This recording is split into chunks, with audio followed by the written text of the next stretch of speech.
Hello ನಮಸ್ತೆ ವೀಕ್ಷಕರೇ, ಇದು ಕಂದಾಯ ಅದಾಲತ್ ವಿಶೇಷ ಕಾರ್ಯಕ್ರಮ. ನಾನು ಕಮಲ್ ನಯನ್. ಇವತ್ತಿನ ಕಂದಾಯ ಅದಾಲತ್ ವಿಶೇಷ ಕಾರ್ಯಕ್ರಮದಲ್ಲಿ ಒಂದಷ್ಟು ಕಂದಾಯ ಇಲಾಖೆಗೆ ಸಂಬಂಧಪಟ್ಟಂತೆ ತಹಸೀಲ್ ಕಾರ್ಯಾಲಯ ಹೀಗೆ ಕಂದಾಯ ಇಲಾಖೆಯ ವಿವಿಧ ಆಯಾಮಗಳಲ್ಲಿ ಒಂದು ವಿಷಯವನ್ನು ಕಾನ್ಸಂಟ್ರೇಟ್ ಮಾಡಲಿಕ್ಕೆ ಪ್ರಯತ್ನ ಮಾಡೋಣ. ಅದು ಈ ಒಂದು ಮನೆಯ ಕಟ್ಟಡಗಳ ಕೆಲಸ ಕಾರ್ಯಗಳಲ್ಲಿ ಕಂದಾಯ ಇಲಾಖೆಯ ಪಾತ್ರವೇನು, ದಾಖಲೆ ಪ್ರಮಾಣಪತ್ರಗಳ ಮತ್ತು ಅಧಿಕಾರಿಗಳ ಪಾತ್ರವೇನು, ಅಲ್ಲಿ ಯಾವ ರೀತಿಯಾದಂಥ ಚಟುವಟಿಕೆಗಳು ನಡೆಯುತ್ತೆ ಅನ್ನೋ ಹಿನ್ನೆಲೆಯಲ್ಲಿ ಇವತ್ತಿನ ಚರ್ಚೆಯನ್ನು ನಾವು ಆರಂಭ ಮಾಡೋಣ. ಅದಕ್ಕೆ ಈ ದಿನ ನಮ್ಮೊಟ್ಟಿಗೆ ಯಥಾ ರೀತಿಯಾಗಿ ಗಣ್ಯರು ನೆರೆದಿದ್ದಾರೆ. ಅವರನ್ನ ಕಾರ್ಯಕ್ರಮದಲ್ಲಿ ಮೊದಲಿಗೆ ವೆಲ್ಕಮ್ ಮಾಡ್ಕೊಳ್ಳೋಣ. ನಮ್ಮೊಟ್ಟಿಗಿದ್ದಾರೆ ಇವತ್ತು ಮುರಳೀಧರ್ ಕೆ ಅವರು, ಅನುಭವಿಗಳು, ತಹಸೀಲ್ದಾರರು ಆಗಿ ಸೇವೆಯನ್ನು ನೀಡಿದಂಥವ್ರು. ಅವ್ರು ನಮ್ಮೊಟ್ಟಿಗಿದ್ದಾರೆ. ಅವ್ರನ್ನ ಕಾರ್ಯಕ್ರಮದಲ್ಲಿ ವೆಲ್ಕಮ್ ಸರ್. ನಮಸ್ತೆ. ಹಾಗೆ ನಮ್ಮೊಟ್ಟಿಗೆ ಕೃಷ್ಣ ಹೆಬ್ಬಾರ್ ಅವರು ಕೂಡ ಅನುಭವಿಗಳು, ಕಂದಾಯ ಇಲಾಖೆ ಬಗ್ಗೆ ಮತ್ತು ಮತ್ತಿತರ ಸಾಕಷ್ಟು ರೆವಿನ್ಯೂ ಇಲಾಖೆ ಬಗ್ಗೆ ಒಂದಷ್ಟು ವಿಷಯಗಳನ್ನು ಸಾಕಷ್ಟು ಅನುಭವವನ್ನು ಪಡೆದಂಥವ್ರು. ಅವರು ಕೂಡ ನಮ್ಮೊಟ್ಟಿಗಿದ್ದಾರೆ. ಅವರು ಕೂಡ ಕಾರ್ಯಕ್ರಮದಲ್ಲಿ ವೆಲ್ಕಮ್ ಮಾಡ್ಕೊಳ್ಳೋಣ ಸರ್. ನಮಸ್ತೆ. ಎಸ್ ಸರ್, ಇವತ್ತು ಬಹಳ ಮುಖ್ಯವಾಗಿ ಈ ಮನೆ ಕಟ್ಟುವಿಕೆ ಚಟುವಟಿಕೆಯಲ್ಲಿ ನಮ್ಮ ಸರ್ಕಾರದ ಪಾತ್ರ ಮತ್ತು ಕಂದಾಯ ಇಲಾಖೆ ಮತ್ತು ರೆವಿನ್ಯೂ ಇಲಾಖೆ ಈ ಒಂದು ಚಟುವಟಿಕೆಗಳು ಯಾವ ರೀತಿಯಾಗಿ ನಡೀತವೆ ಬೇಸಿಕಲಿ. ಯಾಕೆಂದರೆ ಒಬ್ಬರು ಹೊಲದಲ್ಲಿ ಅಥವಾ ತೋಟದಲ್ಲಿ ಮನೆಯನ್ನು ಕಟ್ಟುವಾಗ ಮತ್ತು ತಮ್ಮದೇ ಆದ ಸೈಟಲ್ಲಿ ಮನೆ ಕಟ್ಟುವಾಗ ಅಥವಾ ತೋಟವನ್ನು ಸೈಟನ್ನಾಗಿ ಮಾಡಿಕೊಳ್ಬೇಕಾಗ್ತದೆ ಅಥವಾ ಬೇರೆಯವರಿಂದ ಖರೀದಿಯನ್ನು ಮಾಡಿಕೊಳ್ಬೇಕಾಗ್ತದೆ. ಈ ರೀತಿಯ ಎಷ್ಟು ವಿಧಾನದ ಚಟುವಟಿಕೆಗಳು ಇಲ್ಲಿದೆ, ಅದನ್ನು ಯಾವ ರೀತಿಯಾಗಿ ನಮ್ಮ ಸಾಮಾನ್ಯ ಜನರು ಅಥವಾ ಕಾನೂನು ಬಗ್ಗೆ ತಿಳಿದುಕೊಂಡವರಾಗಲಿ ಆಗಲ್ಲದೆ ಇರೋರು ಯಾವ ರೀತಿಯಾಗಿ ಒಂದು ಪ್ರೋಸೆಸ್ನ ಫಾಲೋ ಮಾಡಬೇಕಾಗತ್ತೆ ಅನ್ನೋ ಹಿನ್ನೆಲೆಯಲ್ಲಿ ಕಂದಾಯ ಇಲಾಖೆಯಲ್ಲಿ ಹೌದು ಪ್ರಥಮವಾಗಿ ಜಾಗವನ್ನ ಸೈಟ್ನ ನಾನ್ ಅಗ್ರಿಕಲ್ಚರ್ ಅಂದ್ರೆ ಕಂದಾಯ ಜಾಗಗಳಲ್ಲಿ ಬ್ರಿಟಿಷ್ ಕಾಲದಲ್ಲಿ ಪ್ರತಿಯೊಂದು ಜಾಗಕ್ಕೂ ಕಂದಾಯ ಜಾಗ ಅಂತ ಮಾಡಿದ್ದಾರೆ. ಯಾಕಂದ್ರೆ ಅವ್ರು ನಮಗೆ ಅವ್ರಿಗೆ ಮೂಲ ಆದಾಯವೇ ಕಂದಾಯ ಆಗಿತ್ತು, ಭೂ ಕಂದಾಯ ಆಗಿತ್ತು, ಕೃಷಿ ಜಮೀನು ಅಂತ ಮಾಡಿದ್ರು. ಆವಾಗ ಕೃಷಿ ಪ್ರಾಧಾನ್ಯ ಅಂತಂದ್ರೆ ಕೃಷಿ, ಆದ ನಂತರ ಅದನ್ನು ನಾವು ಭೂ ಪರಿವರ್ತನೆ ಮಾಡಿ ಅಗ್ರಿಕಲ್ಚರ್, ನಾನ್ ಅಗ್ರಿಕಲ್ಚರ್ ಅಥವಾ ಭೂ ಪರಿವರ್ತನೆ ವಸತಿ ಪ್ರದೇಶ ಉದ್ದೇಶಕ್ಕೋ, ಇಂಡಸ್ಟ್ರಿಯಲ್ ಪರ್ಪಸ್, ಕೈಗಾರಿಕೋದ್ಯಮಕ್ಕೋ ಇನ್ನೇನೋ ಒಂದು ಅದಕ್ಕೆ ನಾವು ಅದನ್ನ ಕನ್ವರ್ಷನ್ ಮಾಡಬೇಕಾಗ್ತದೆ. ಈಗಾಗಲೇ ನಾವು ಈ ಮೊದಲು ತುಂಬಾ ಕನ್ವರ್ಷನ್ ಬಗ್ಗೆ ತುಂಬಾ ಮಾತಾಡಿದ್ದೇವೆ. ಹೇಗೆ ಕನ್ವರ್ಷನ್ ಮಾಡಬೇಕಂತ ಬಗ್ಗೆ ಡಿಸ್ಕಸ್ ಮಾಡಿದ್ದೇವೆ. ನನ್ನ ಗುರುಗಳಾದವರು ಕೂಡ, ನಮ್ಮ ಆತ್ಮೀಯರು ಗುರುಗಳು ಕೂಡ, ಅವರು ಕೂಡ ಅದ್ರ ಬಗ್ಗೆ ತುಂಬಾ ಎಕ್ಸ್ಪೀರಿಯನ್ಸ್ ಅವರು ಕೂಡ ಹೇಳ್ತಾರೆ. ಆ ಕನ್ವರ್ಷನ್ ಆದ ನಂತರ ಒಂದು ಗ್ರಾಮೀಣ ಪ್ರದೇಶಕ್ಕೆ ಪಂಚಾಯತ್ಗಳಲ್ಲಿ ಅದನ್ನ ಕಟ್ಟಡ ಪರವಾನಗಿ ಅಂತ ಕಟ್ಕೊಳ್ಳೋದು ಇರ್ತದೆ. ಲೈಸೆನ್ಸ್ ಕಟ್ಟಡ ಹೇಗೆ ಕಟ್ಟಬೇಕು. ಈಗ ನಾವೊಂದು ಬಿಲ್ಡಿಂಗ್ ಪ್ಲಾನ್ ಕಟ್ಟಬೇಕಲ್ಲಿ ಆದ್ರೆ ಅದಕ್ಕೆ ನಾವು ಪ್ರಥಮವಾಗಿ ಯಾವೊಬ್ಬ ಮನೆ ಕಟ್ಟಬೇಕಲ್ಲಿ ಆದ್ರೆ ಸಾಲ ಮಾಡಲೇಬೇಕು ಅಲ್ವಾ. ಈಗ ಯಾರು ಕೂಡ ಕೈಯಲ್ಲಿ ಕ್ಯಾಶ್ ಇದು ಮಾಡೋದು ಸಾಲ ಮಾಡಬೇಕಲ್ಲಿ ಏನೆಲ್ಲ ಬೇಕು ಬೇಡಗಳು ಇರ್ತದೆ. ಅಂದ್ರೆ ಪ್ರಥಮವಾಗಿ ಒಂದು ಬ್ಯಾಂಕಿಗೆ ನಾವು ಶೆಡ್ಯೂಲ್ ಹೋದ ಕೂಡಲೇ ಬ್ಯಾಂಕ್ ಶೆಡ್ಯೂಲ್ ಪೆನಲ್ಲಿ ಅಡ್ವೊಕೇಟ್ ಇರ್ತಾರೆ. ಅವ್ರು ಇಷ್ಟು ಲೀಸ್ಟ್ ಅನ್ನು ಕೊಡ್ತಾರೆ, ಲೀಗಲ್ ಒಪಿನಿಯನ್ ಇರ್ತದೆ. ಕಾನೂನು ಪ್ರಕಾರವಾಗಿ ಈ ಚಿರಾಸ್ತಿಯು ಸಂಪೂರ್ಣ ಸಾಲ ಮಾಡಲಿ ಯೋಗ್ಯವಾದಂತ ಚಿರಾಸ್ತಿ ಅನ್ನೋದ್ರ ಬಗ್ಗೆ ಒಂದು ಕ್ಲಿಯರೆನ್ಸ್ ಕೊಡ್ತಾರೆ. Legal opinion. ಸೊ ಈ ಲೀಗಲ್ ಒಪಿನಿಯನ್ ಆಗ್ಬೇಕಾದ್ರೆ ಏನೆಲ್ಲ ಪೇಪರ್ಗಳು ಬೇಕು ಅಂತ ಹೇಳೋದನ್ನ ನಾವು ಅವ್ರು ಲಿಸ್ಟ್ ಕೊಡ್ಬೇಕಾದ್ರೆ ಅದರಲ್ಲಿ ಪ್ರಥಮವಾಗಿ ನನಗೆ ಹೇಗೆ ಪ್ರಾಪರ್ಟೀಸ್ ಬಂತು, ಟೈಟಲ್ ಅಂತ ಹೇಳ್ತಾರೆ. ಈಗ ಅದನ್ನ ನಾವು ಕ್ರಯ ಮಾಡಿರ್ಬೋದು, ದಾನಪತ್ರ ಇರ್ಬೋದು, ಡಿಕ್ಲರೇಷನ್ ಬಂದಿರಬಹುದು, ಪಿತ್ರಾತಿ ಇರಬಹುದು, ಹಾಗೆ ಏನೇನೋ ಬೇರೆ ಬೇರೆ ಕಾರಣದಿಂದ ನಮಗೆ ಬಂದಿರಬಹುದು. ಆ ದಾಖಲಾತಿ ಬೇಕು. ಆ ದಾಖಲಾತಿ ಒಟ್ಟಿಗೆ ಆ ಜಾಗದ RTC ಅಂತ ಹೇಳ್ತಾರೆ, ಪಾಣೆ ಪತ್ರಿಕೆ. ಅದ್ರ ಬಗ್ಗೆ ನೀವು ತುಂಬಾ ಪಾಣೆ ಪತ್ರಿಕೆ ಬಗ್ಗೆ ತುಂಬಾ ಹೇಳಿದ್ದೇವೆ. ಪಾಣೆ ಪತ್ರಿಕೆ ಬೇಕಾಗ್ತದೆ. ಆ ನಂತರ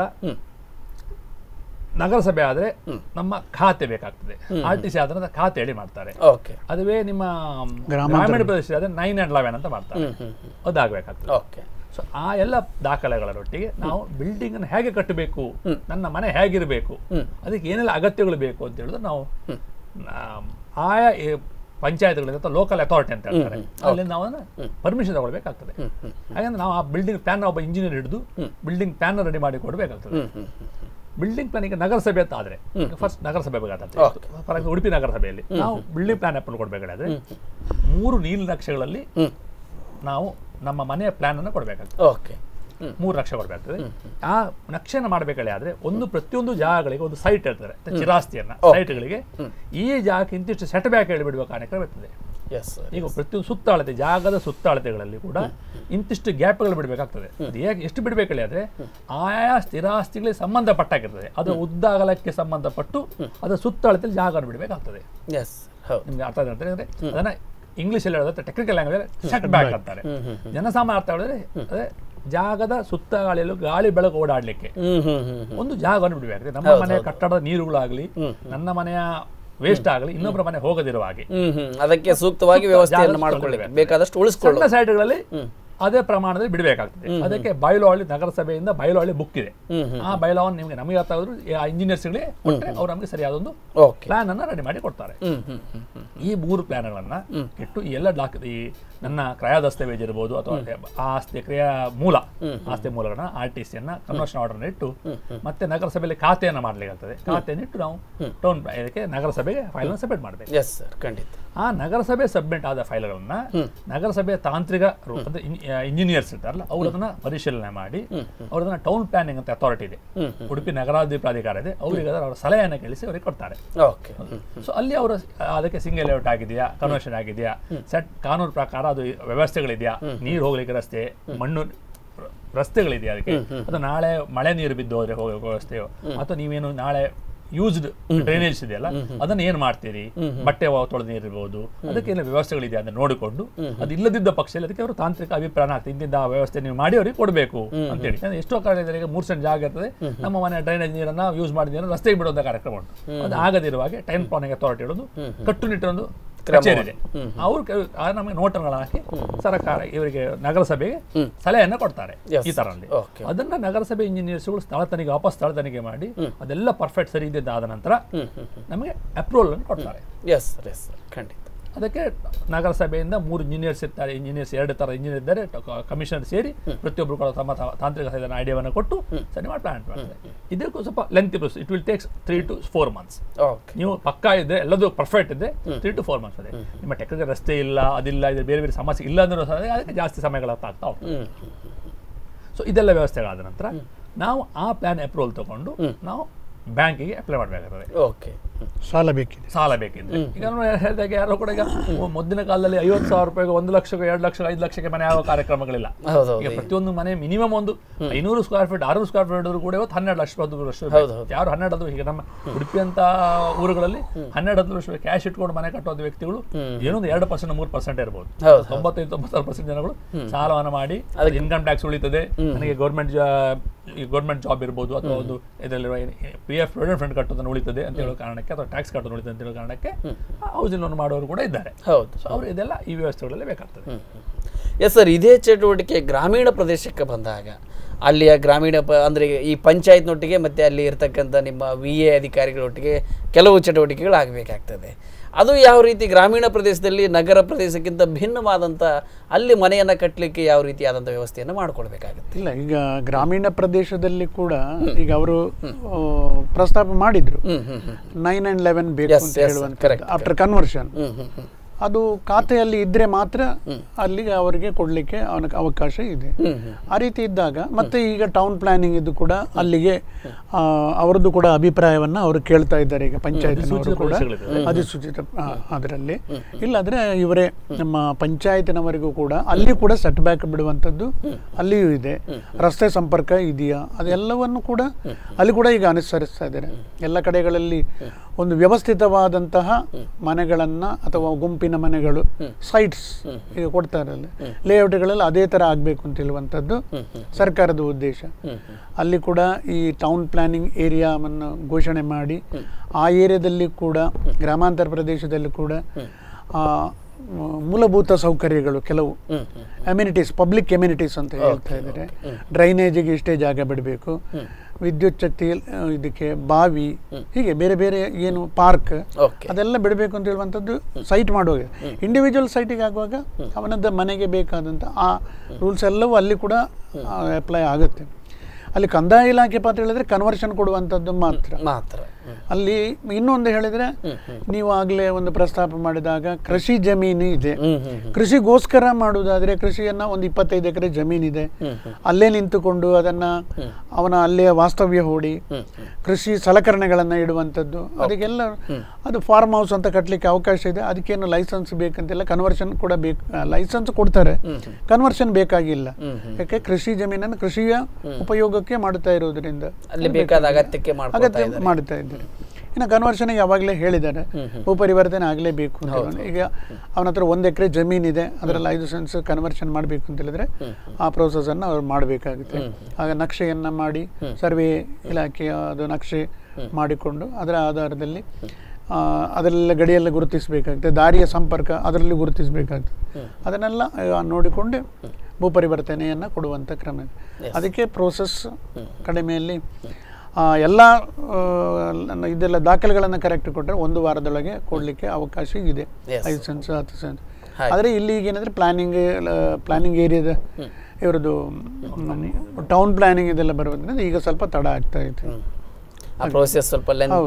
ಮತ್ತು ವಿಲೇಜ್ ಅಕೌಂಟೆಂಟ್ಗಳಿಗೆ ಅದರಲ್ಲಿ ಏನು ಅಂತ ಇದರಲ್ಲಿ ಪಾತ್ರಗಳಿಗೆ ಇಲ್ಲ. ಪಂಚಾಯತ್ನೊಟ್ಟಿಗೆ ನೇರ ಕನ್ವರ್ಷನ್ ಆಗುವವರೆಗೆ ಮಾತ್ರ, ಆಫ್ಟರ್ ಕನ್ವರ್ಷನ್ ಏನಿಲ್ಲ.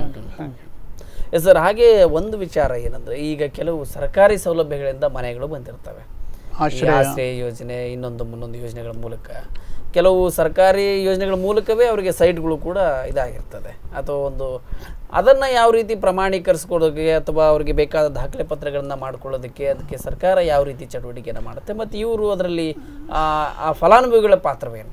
ನಗರಸಭೆಯ ವ್ಯಾಪ್ತಿಯಲ್ಲಿ ಆದರೆ ಅವರಿಗೆ 22.75 ಅಂತ ಒಂದು ಸ್ಕೀಮ್ ಇದೆ. ಓಕೆ.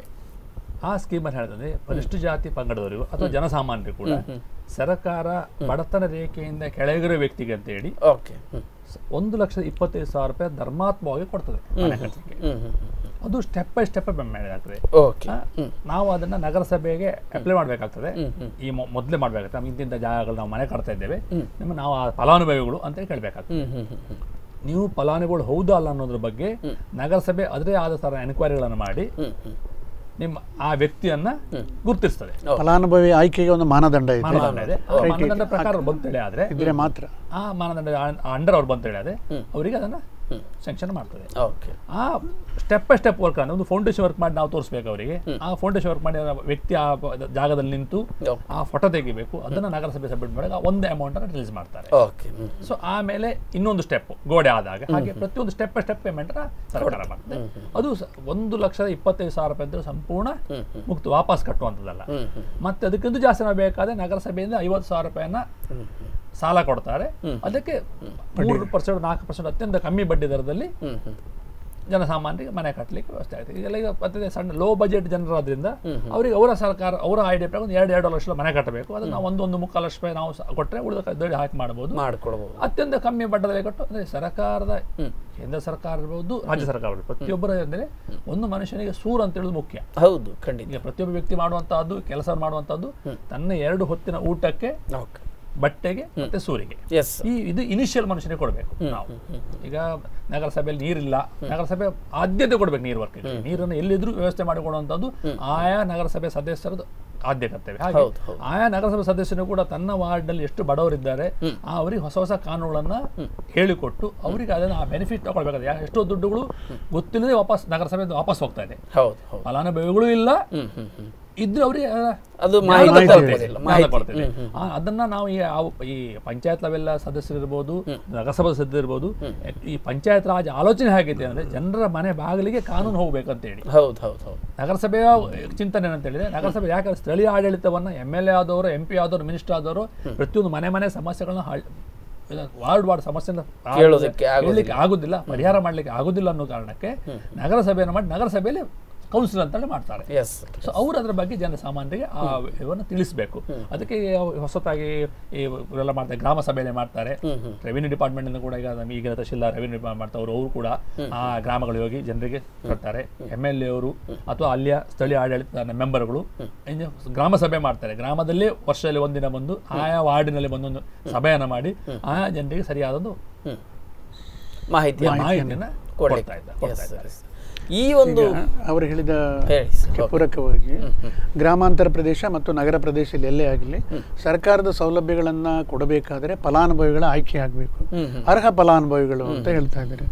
ಅದರ ಆ ಮಾನದಂಡಗಳನ್ನು ಏನೇನಿದೆ ಅವರನ್ನು ಅರ್ಹ ಫಲಾನುಭವಿಗಳನ್ನ ಆಯ್ಕೆ ಮಾಡೋದಕ್ಕೆ ಏನೇನು ಅಂದ್ರೆ ಸಾಮಾನ್ಯವಾಗಿ ಬಡತನದ ರೇಖೆಯಿಂದ BPL ಕಾರ್ಡಿನವರನ್ನೇ ಇದು ಮಾಡೋದು, ಕಡಿಮೆ ಆದಾಯ ಇರುವಂತವ್ರದನ್ನೆಲ್ಲ, ಮತ್ತೆ ಅವರಿಗೆ ಎಲ್ಲಿಯೂ ನಿವೇಶನ ಇರಬಾರದು ಅಂತ ಹೇಳಿದೆ. ಇದು ಹೌಸಿಂಗ್ ಸ್ಕೀಮ್ ನಲ್ಲಿ ಅವರಿಗೆ ಬೇರೆ ಮನೆ ಇರಬಾರದು ಅಂತೆಲ್ಲ ಇದೆ. ಈಗ ನಿವೇಶನ ಅವರ ಹೆಸರಿಗಿದೆ, ಆಮೇಲೆ ಮನೆ ಕಟ್ಟಬೇಕಂತ ಹೇಳುವಂತದ್ದು ಮಾಹಿತಿಯನ್ನು ಕೊಟ್ಟರು. ಈಗ ಆಶ್ರಯ ನಿವೇಶನ ಅಂತ ಕೊಡುವಂಥದ್ದು ಕಂದಾಯ ಇಲಾಖೆಯಿಂದ ಜಮೀನನ್ನು ನಾವು ಗುರುತಿಸಿ ಎಲ್ಲಿ ಇಂಥ ಕಡೆ, ಈಗ ಯಾವುದೋ ಒಂದು ಪಂಚಾಯತಿಗೆ ನಾವು ಆ ಗ್ರಾಮದಲ್ಲಿ ಇರುವಂತ ಸರ್ಕಾರಿ ಜಮೀನನ್ನ ನಾವು ಅವರಿಗೆ ಯಾವುದು ಆಕ್ರಮಣ ಮುಕ್ತ ಯಾವುದು ಎಲ್ಲ ಇದರಿಂದ ಮುಕ್ತವಾದಂಥ ಅರ್ಹವಾದ ಜಮೀನನ್ನು ನಾವು ಅವರಿಗೆ ಕೊಡ್ತೇವೆ. ಒಂದು ಗ್ರಾಮದಲ್ಲಿ 1 ಎಕರೆ ಜಮೀನು ಇದು ಲಭ್ಯ ಇದ್ದರೆ ಅದನ್ನು ಪಂಚಾಯತ್ ಹೆಸರಿಗೆ ನಾವು ಕೊಡ್ತೇವೆ. ಅದನ್ನು ಅವರು ಹಸ್ತಾಂತರ ಮಾಡಿದ ಮೇಲೆ ಅದರಲ್ಲಿ ಎಷ್ಟು ನಿವೇಶನಗಳನ್ನು ಮಾಡ್ಬೋದು ಅಂತ ಹೇಳುವಂಥದ್ದು ಅವರ ಇಂಜಿನಿಯರ್ ಅದರಲ್ಲಿ ಸೈಟ್ ಪರಿಶೀಲನೆ ಮಾಡಿ ದಾರಿ ಮತ್ತು ಬಾವಿ ಇದಕ್ಕೆಲ್ಲ ವ್ಯವಸ್ಥೆಗಳನ್ನು ಮೂಲಭೂತ ಸೌಕರ್ಯವನ್ನು ಒದಗಿಸುವ ಇದೆಲ್ಲ ಮಾಡಿ ಎಷ್ಟು ನಿವೇಶನಗಳನ್ನು ಮಾಡಲಿಕ್ಕೆ ಸಾಧ್ಯ ಅದನ್ನು ನೋಡಿ ಅದರ ಮೇಲೆ ಫಲಾನುಭವಿಗಳನ್ನು ಮಾಡಿ ನೋಡ್ತೇವೆ. ಕರೆ ಇದೆ. ಹಲೋ ಹಲೋ ಸರ್, ನಮಸ್ತೆ. ತಮ್ಮ ಹೆಸರು? ಹೆಸರು ಪೀರ್ ಮೊಹಮ್ಮದ್. ಪೀರ್ ಮೊಹಮ್ಮದ್ ಅವರೇ, ಹೇಳಿ, ಎಲ್ಲಿಂದ ಕರೆ ಮಾಡ್ತಾ ಇದ್ದೀರಾ? ನಾವು ಕಾಪುವಿನಿಂದ ಮಾತಾಡ್ತಾ ಇದ್ದೇನೆ. ಕಾಪುವಿನಿಂದ. ಹೇಳಿ, ತಮಗೆ ಯಾವ ಮಾಹಿತಿ ಬೇಕಾಗಿತ್ತು? ಸರ್, ಒಂದು ಮಾಹಿತಿಯನ್ನು ಕೇಳಲಿಕ್ಕಿದ್ದೇನೆ ನಾನು. ಕೇಳಿ ಕೇಳಿ. ಅದು ನಿಮಗೆ ತಿಳಿದಿದ್ದಾಗೆ ಯಾವುದೇ ಒಂದು ಸರ್ಕಾರಿ ಕೆಲಸದಲ್ಲಿ ಹೆಸರು ಬದಲಾಯಿಸುವುದಕ್ಕಾಗಲಿ ರೇಷನ್ ಕಾರ್ಡಿನ ಬದಲಾವಣೆ ಯಾವುದಕ್ಕೂ ಅಫಿದಾಬತ್ ಅನ್ನೊಂದು ಕೇಳ್ತಾರೆ. ಈ ಅಫಿದಾಬತ್ ಅನ್ನು ಕೇಳಿದ್ರೆ ತೊಂದರೆ ಇಲ್ಲ, ಆದ್ರೆ ನೋಡಿ ಅಫಿದಾಬತ್ತಿನ ಕ್ರಮ ಸ್ವತಃ ಜನರು ಹೋಗಿ ಅವರಲ್ಲಿ ಕೇಳಿ ಮಾತಾಡಿ ಮಾಡ್ಬೇಕಾದ್ದು. ಈಗ ಅಫಿದಾಬತ್ತಿನ ಕತೆ ಅಂತ ಹೇಳಿದ್ರೆ ತಾಲೂಕು ಆಫೀಸಿನ ಹೊರಗೆ ಯಾರಾದ್ರೂ ಒಬ್ಬ ಏಜೆಂಟಿನ ರೀತಿ ತಿರ್ಗಾಡ್ತಾ ಇದ್ರೆ ಅವನ ಹತ್ರ ನೀವು ಬರೀ ನಿಮ್ಮ ವಿಳಾಸ ಕೊಟ್ರೆ ಸಾಕು, ನೀವು ಯಾವ ವಿಷಯಕ್ಕೆ ಏನು ಬೇಕು ಅಫಿದಾಬತ್ ನಿಮಗೆ ಸಾಯಂಕಾಲ ಹಾಜರ್. ಹಾಗೆ ಹೌದು ಹೌದು. ಅಂತ ಅಫಿದಾಬತ್ಗಳ ಬೆಲೆ ಏನು? ಅದಕ್ಕಿಂತ ಈ ಅಫಿದಾಬತ್ತಿನ ಬದಲಿಗೆ ಯಾವ ವಿಭಾಗದ ಕೆಲಸ ಆಗಬೇಕು ಆ ಆಫೀಸರ್ ಅಲ್ಲಿ ಹೋಗಿ ಅವ ಸ್ವತಃ ಕೂತು ನೋಡಿ ನನಗೆ ಈ ರೀತಿ ಕೆಲಸ ಆಗ್ಬೇಕು, ಈ ರೀತಿ ತೊಂದರೆ ಆಗಿದೆ, ಇದರಲ್ಲಿ ಏನಾದರೂ ತಪ್ಪಿದ್ದರೆ ನೀವು ಕೊಡುವ ಶಿಕ್ಷೆಗೆ ನಾನು ಯಾವಾಗಲೂ ತಯಾರಿರುತ್ತೇನೆ ಎಂದು ಒಪ್ಪಿಗೆ ಬರ್ಕೊಡ್ಬೇಕು. ಸ್ವಯಂ ದೃಢೀಕರಣಕ್ಕೆ ಆದ್ಯತೆ ಕೊಡ್ಬೇಕಂತ ಕೊಡ್ಬೇಕು. ಯಾಕಂತ ಹೇಳಿದ್ರೆ ನಮ್ಮ ಕೆಲಸಗಳನ್ನು ನಾವು ಮಾಡುವುದಿಲ್ಲ, ಇನ್ನೊಬ್ಬರ ಕೊಡ್ತೇವೆ.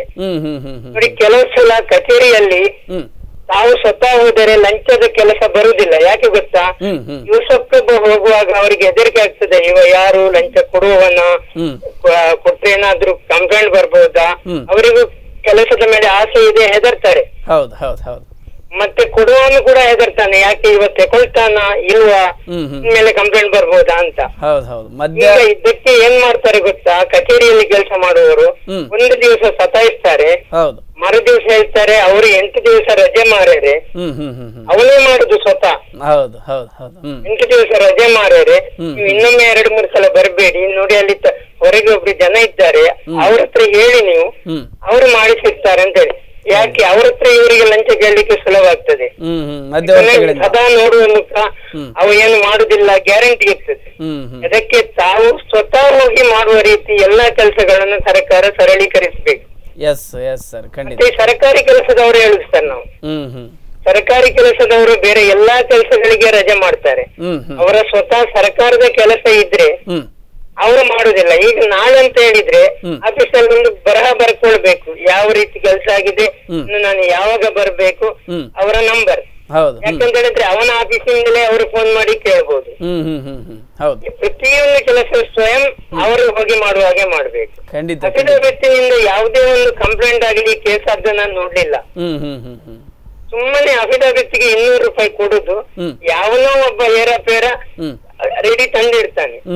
ಆದ್ದರಿಂದ ಅಫಿಡವಿಟ್ಟಿನ ಬೆಲೆ ಏನು ಸರ್ ತಿಳಿಸಬಹುದಾ? ಖಂಡಿತ ಈ ಬಗ್ಗೆ ನಾವು ಚರ್ಚೆ ಮಾಡ್ತೇವೆ. ಉತ್ತಮವಾದಂತಹ ಸಲಹೆ ಮತ್ತು ಅಭಿಪ್ರಾಯ ನಿಮ್ಮದು. ಧನ್ಯವಾದಗಳು ಕರೆ ಮಾಡಿದ್ದಕ್ಕಾಗಿ. ಎಸ್ ಸರ್, ಈ ಬಗ್ಗೆ ಚರ್ಚೆ ಮಾಡೋಣ, ಒಂದು ಬ್ರೇಕ್ ತೆಗೆದುಕೊಂಡು ಬಿಡೋಣ.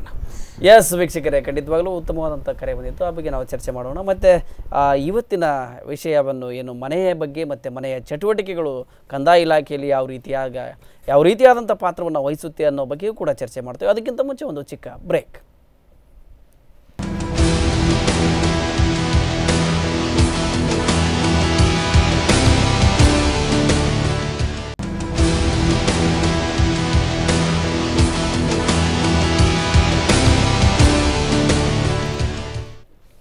ವಿರಾಮದ ಬಳಿಕ ಮತ್ತೊಮ್ಮೆ ಕಂದಾಯ ಅದಾಲತ್ ವಿಶೇಷ ಕಾರ್ಯಕ್ರಮದಲ್ಲಿ ಸ್ವಾಗತ. ಎಸ್ ವೀಕ್ಷಕರೇ, ಇವತ್ತು ಮನೆಯನ್ನು ಕಟ್ಟುವಾಗ ಕಂದಾಯ ಇಲಾಖೆಯ ಮತ್ತು ಮನೆಯ ಅಥವಾ ಫಲಾನುಭವಿಗಳ ಸರ್ಕಾರ ದೃಷ್ಟಿಯಿಂದ ನೋಡೋದಾದರೆ ಮತ್ತು ಮನೆಯನ್ನು ಕಟ್ಟುವ ಮಾಲೀಕರ ದೃಷ್ಟಿಯಿಂದ ನೋಡೋದಾದರೆ ಯಾವ್ಯಾವ ಪ್ರಮಾಣ ಪತ್ರಗಳನ್ನು ಹೇಗೆ ವಹಿವಾಟು ಮಾಡಬೇಕು ಅನ್ನೋ ವಿಷಯವಾಗಿ ಮತ್ತು ಈ ಬಗ್ಗೆ ಸಂಬಂಧಪಟ್ಟಂತೆ ಇಲಾಖೆಯ ಮತ್ತು ಇಲ್ಲಿ ಇರ್ತಕ್ಕಂಥ ಪಂಚಾಯತಿ ಆಗಿರ್ಬೋದು, ನಗರಸಭೆ ಆಗಿರ್ಬೋದು, ಈ ಸಂಬಂಧಪಟ್ಟ ಈ ಒಂದು ಡಿಪಾರ್ಟ್ಮೆಂಟ್ಗಳ ಚಟುವಟಿಕೆ ಯಾವ ರೀತಿ ಇರುತ್ತೆ ಅನ್ನೋ ವಿಷಯವಾಗಿ ನಾವು ಇವತ್ತು ಚರ್ಚೆಯನ್ನು ಮಾಡ್ತಾ ಇದ್ವಿ. ಇದ್ರ ಮಧ್ಯೆ ಒಬ್ಬರು ಕರೆಯನ್ನು ಮಾಡಿದರು. ಅವರು ಕೂಡ ಹೇಳಿದರು ಈ ಅಫಿಡವಿಟ್ ಮತ್ತು ಜೊತೆಗೆ ಈ ದೃಢೀಕರಣ ಅಟೆಸ್ಟೆಡ್ ಅಂತಕ್ಕಂಥ ವಿಷಯದಿಂದ ಸಾಕಷ್ಟು ಈ ಒಂದು ಹೆಚ್ಚಿನ ಕೆಲಸಗಳು ಆಗ್ತಕ್ಕಂಥದ್ದು, ಭ್ರಷ್ಟಾಚಾರಕ್ಕೆ ದಾರಿಯನ್ನು ಮಾಡಿಕೊಡ್ತಕ್ಕಂಥದ್ದು, ಇದ್ರ ಜೊತೆಗೆ ಸುಮ್ಮನೆ ಸತಾಯಿಸ್ತಕ್ಕಂಥ ಕೆಲಸಗಳು ಆಗ್ತಾ ಇದೆ. ಮತ್ತು ಇದರ ಅಗತ್ಯತೆ ಎಷ್ಟರ ಮಟ್ಟಿಗೆ ಇದೆ ಅಂತಕ್ಕಂಥ ಒಂದು ಪ್ರಶ್ನೆಯನ್ನು ಮಾಡಿ ತಮ್ಮ ಅಭಿಪ್ರಾಯವನ್ನು ಕೊಟ್ಟರು.